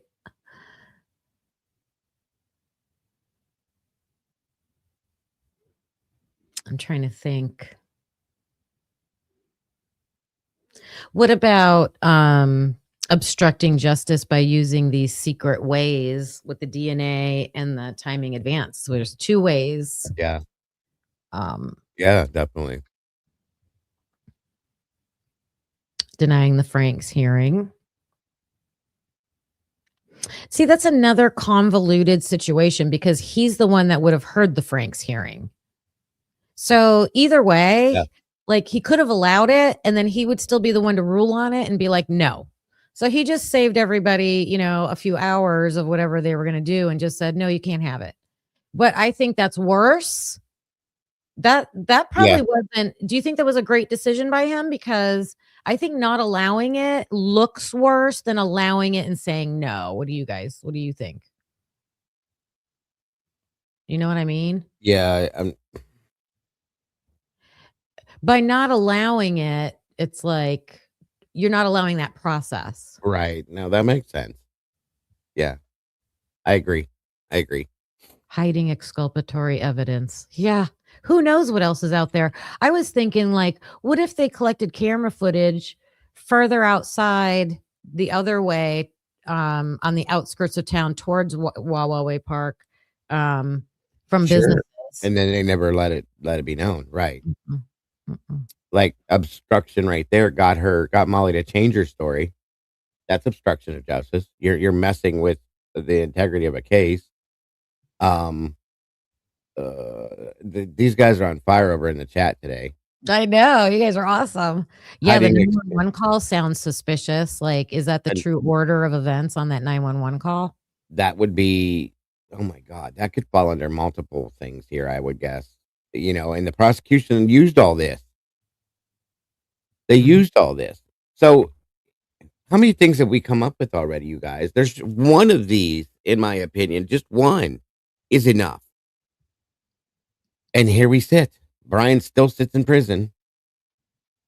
We also have the overcharging. He was absolutely overcharged. We know that from the beginning he was overcharged. Okay. It was stupid. The suborning perjury. We know that Thompson's very good at doing that. He's done it before. Basically intimidating a witness to tell lies or the defendant or whatever, which in a sense, in my opinion, is kind of falls under the plea agreement. Okay. They basically pushed Brian to lie. This is my opinion. I'm gonna say this clearly. By admitting to the plea deal. Because if he didn't commit the crime, he's saying he did. That's perjury. To give them what they want, per se. I guess you could put it that way. Yeah. If you look at it like that. It's hard to falsified evidence or whatever you want to call it, guys. It falls under many brackets, in my opinion. And we know the whistleblower retaliation absolutely has happened. And you got to wonder how many ways it's happened, though. And that's crazy. And it's public. Yeah. Gabriela Vargas spoke about it publicly. Like, that could be He sure did. probably verified. That's crazy. And then we didn't hear nothing else from her. Someone brought up Bethany, and when I was looking at that evidence list, she is listed as the complainant in this case. Because was it her phone that made the call? Oh, yeah, that's right. I was like, wow. Unbelievable, guys. Unbelievable. An amicus letter. You guys are giving me words I got to look up. Thank you. I've heard it. I can't remember what it is. Let me see real quick.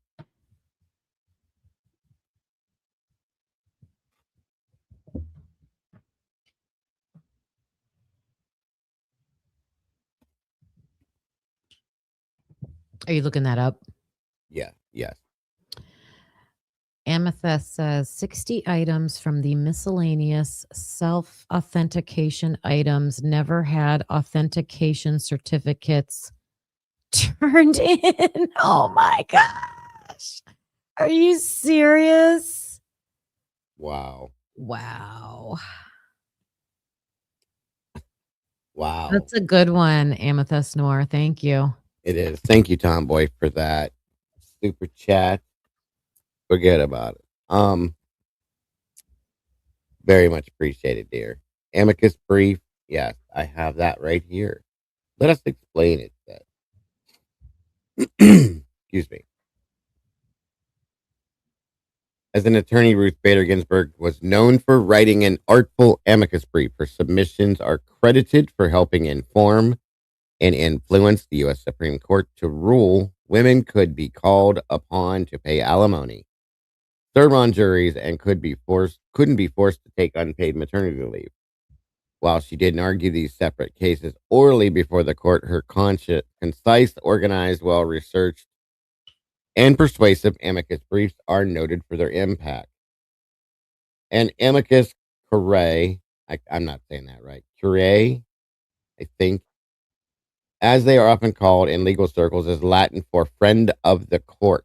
The briefs are common features in appellate, state, and federal appellate courts, especially in the U.S. Supreme Court.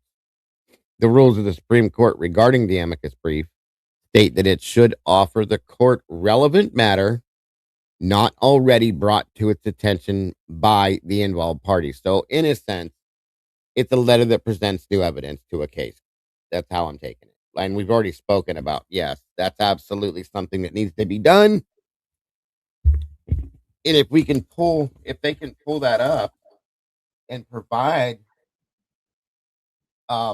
proof. Excuse me, I'm sorry, I'm trying to readjust my chair. If they can pull that and provide proof of new evidence, this should absolutely roll this over. You guys, it says anybody. Stop right there for a second. I got it blown up on my end. It says, in other words, anyone wanting to make a point that the litigating parties are not addressing can write an amicus brief. What if every YouTuber wrote an amicus brief? Oh my goodness. Do they have to accept them though? An amicus, I don't know what that word is either. Curiae in legal circles is led for friend of the court. The briefs are common features in appellate, state, and federal appellate courts, especially. Oh, so it happens at the appeals courts. So kind of like supporting the appeal. Yeah, that's my guess. That makes sense. And then wait till that happens, you guys. Then we start firing them off. I'll write one a day. I don't care. Wow. I got to check my dinner. I'll be right back. Absolutely. The amicus brief procedure provides an opportunity for any interested party to express their views and to have a voice directly to the Supreme Court or another appellate court, whether it's a trade association or public interest group or an ad hoc group of scientists or academics. I think that's a very important aspect of it, said Ebner, who is also the senior vice president of the Atlantic Legal Foundation. There is no limit to how many amicus briefs may be filed in a case. Everybody can write one. It is to inform the court of misconduct. Bingo. Good way to put it, Moonflower. We'll have to come back to this at some point because there's the rules. The brief must be submitted in the petition stage of a case to attest that the court should hear it, as well as during the merit phase of support one side or the other. Interesting.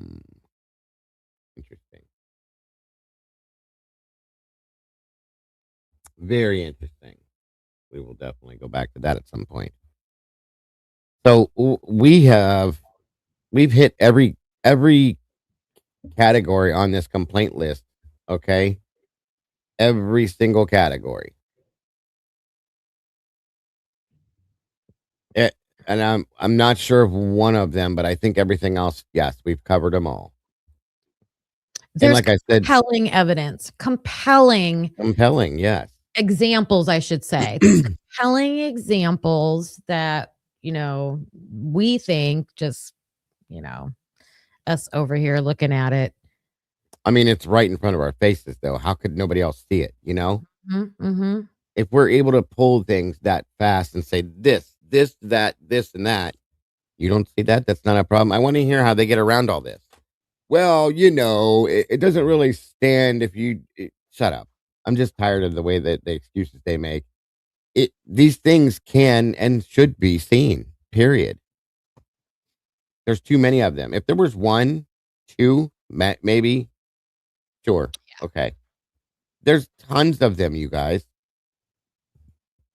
Tons of them. Between Ashley and Thompson and anybody else that was involved in that, and law enforcement. Tons of these things. These are issues, guys. Big time. This suborning perjury one, I think, is big. Very big. And he's done this in the past. Okay, that's the point I was making today. Thompson has done this in the past, previously, before this case. So it's not like it's something it's nothing new to him. Okay. That's crazy. That's crazy. This was such a good show, Dago. Like, this was very powerful to go through that list, think about all the things in this case, because for so long we've gone from that doesn't seem right. Yeah. That's what's going on here. That doesn't look Something's right wrong. to okay, now we know what's wrong. And then we just keep learning more and learning more. And there's been so many Yeah. that we just kind of had this blanket umbrella of like, And they now don't we have put everything evidence. in. Yeah. Yeah. Now we can put everything in its own department and kind We of have a lock it down. list. There's a list. Yeah. Yeah. Very important, I think. Which is kind of why when I got the idea I had this morning, I wanted, and it just kind of evolved as I went with it. I wanted to do this for a while. I've been thinking about a way to go around this, and then that thing popped up this morning and just kind of like exploded. So Yeah. Loved it it. very interesting show to me. I really, really, truly, really appreciate your guys' input and your guys' interaction. That means everything. Yeah, the chat was awesome. You guys you're on fire today, all of you. You always are, but today definitely. Anonymous has a great point that we always thought it, but when the evidence came out, we were confirmed. Yeah. Great point. Great point. Good point. Very good point. Once a teacher, always a teacher. Bill Thompson's on the Brady list. Yeah. Like I said, guys, when I actually get the full list, we'll probably come back to this and do more of this, because that's going to be huge, in my opinion, because if there's many people on there, depending on what it was, so on and so forth, we need to see it, I think, and break it down and say, hey, how is this even possible? Yep. How about Hitler matching Brian's car to King, even though the FBI, yeah. Absolutely. Just like the statement he made when he said, well, your client shouldn't have left his DNA there. Who are you to say that? You don't know that happened. He did say that. He did say that. To me, that's misconduct to me. It is. When you speak out of place in inappropriate ways, I think that's what that is. It absolutely is. Yes, ma'am. That takes a lot of guts to do that openly. Because he knew. He knew. He knew which way he was going to rule on this.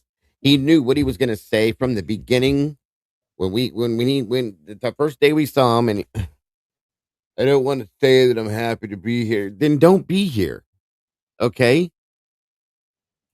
I can't believe Ann Taylor wasn't over there. Like, clip that moment. Well, here's the thing. I've been thinking about this lately too. We don't know that she didn't, Kim. Oh yeah. Oh, for sure. I have had a feeling for a while that everything that we are sitting here talking about right now, and everything that we've approached and spoken about over the past 8 months, whatever, has all been recorded at some point by somebody, somewhere, somehow. Yeah. And that they're taking and using all of that. And because it's coming. I'm telling you, it's coming. I can feel it as I talk about it in the depths of my stomach. I'm telling you, there's some shit that is going to hit that fan, and it's going to spatter everywhere, folks. Big time. Okay. Yeah. You know what else would be a good thing to do, Dago, is go back through everything in the hearings that Ann Taylor at least made sure she got on record. Like, she knew she wasn't going to get it. And we know the big ones like the Frank's hearing and like stuff like that. But how many little things did they just for that? It's like taking a video. It's like taking a video clip just so she has that. That would be interesting. That's a good idea. Actually, a really good idea. Yeah. We'll put that together. We'll have to collab. Yeah, of course. I'm sure some of this will be brought up tonight too with Devil's Advocates, because I saw one was in here and he seemed pretty interested in some of this too. So, no, I mean, it went better than I wanted it to go, and than I expected it to go today. It was a good show, guys. I'm very, very pleased with all of you and your interaction, like I said, and your thoughts, feelings, opinions.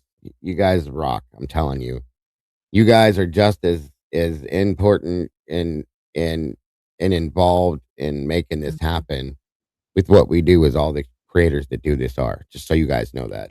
A lot of stuff we wouldn't even realize sometimes without you guys. So I always say the chat will know. Someone in the chat will know. they do. They do. Yes. The dumpster video, they manipulated the timestamp, the footage at the bottom. Yeah. They did that a lot. There was a lot of, if you go back and look at Christy's channel, Christy's Chaos, there's so much manipulated video. It's insane. And even if we couldn't prove that, there's other things that you can plainly see. So, there's too much to not see it all. And we sit and complain about this day after day. I do, at least. I'm not saying you guys, and I talk about this. We've talked about it 1,000,001 times. Now we're able to put things together and focus on that. And down the road, if there is an appeal process, whatever there's going to be, it's coming. I feel like Brian's going to make an appeal. Maybe we can write these letters because it said anybody can write these letters. What if we all write 2 of them a day and send them in? That's a lot of damn people. Hey. Yeah, it is a dump. I know, that's crazy. Maybe we'll do something like that. I mean, I don't know, but I'm just saying. Interpretation, I don't know if that's really what it means, but from when I was reading it, that's what Well, it it looked said at the bottom, it said anybody can write one of these letters. Yeah, Anybody have any person of interest? Yes. It did say that. If you have an interest in this, you can write it. So whether they look at it or not, I don't know. But at least we did. That's it. We know what we did. Ooh. They might look at it if like an attorney Andrew Myers writes in, or if an attorney such and such writes in, or, right. They're not going to care about retired school teacher Kim on YouTube. Absolutely. That's a staffer will read them. Well, we can't do anything until they file and they go into the appeals process. Then it says, then you can do it. So we'll do it. We will put it together. Hell, I'll even bring it back up to the custody queens next time I talk to them and see what their thoughts are. Andrew Myers as well. Yes. Great idea. Yeah. Moonflower. I cannot talk today. Moonflower Lassa. I bet they are technical, but I'm wondering if someone could make like a template or something. Yeah. You just said it. Jen's in here. She'll probably go make one right out of the gate. It doesn't list an address. I don't have that yet, but again, we have to wait until there's an appeal process. So, but they do know. They do.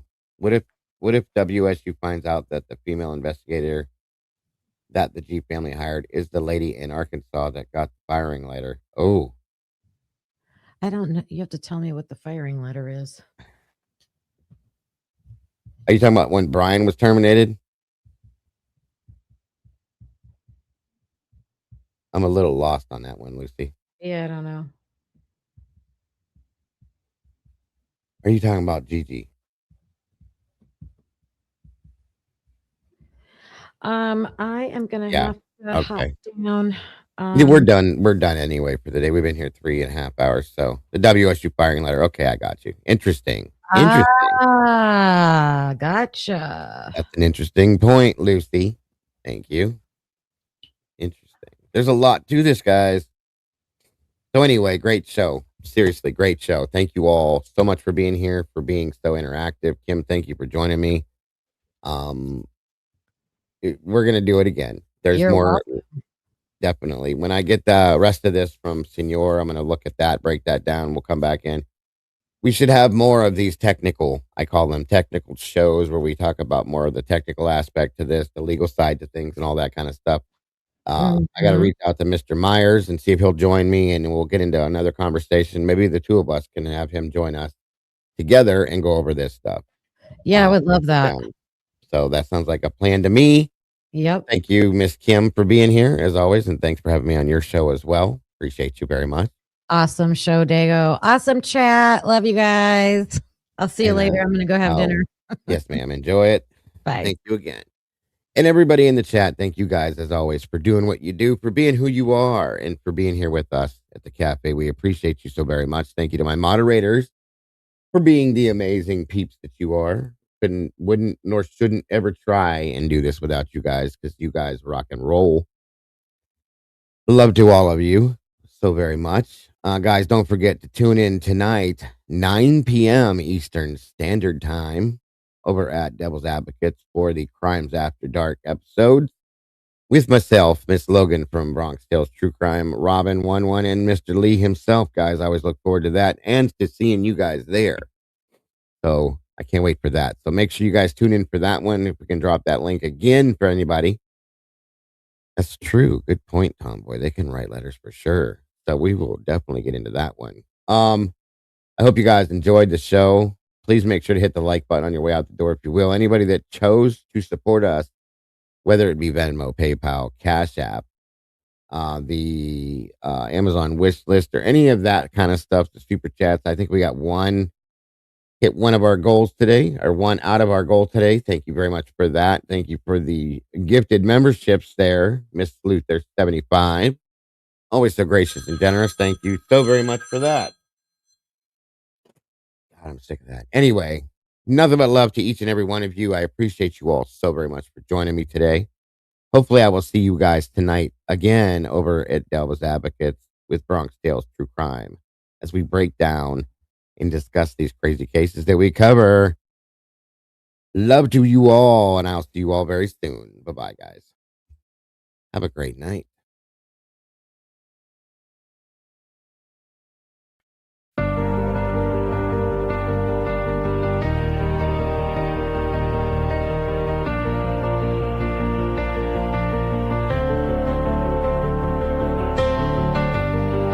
The coffee's cold, the fire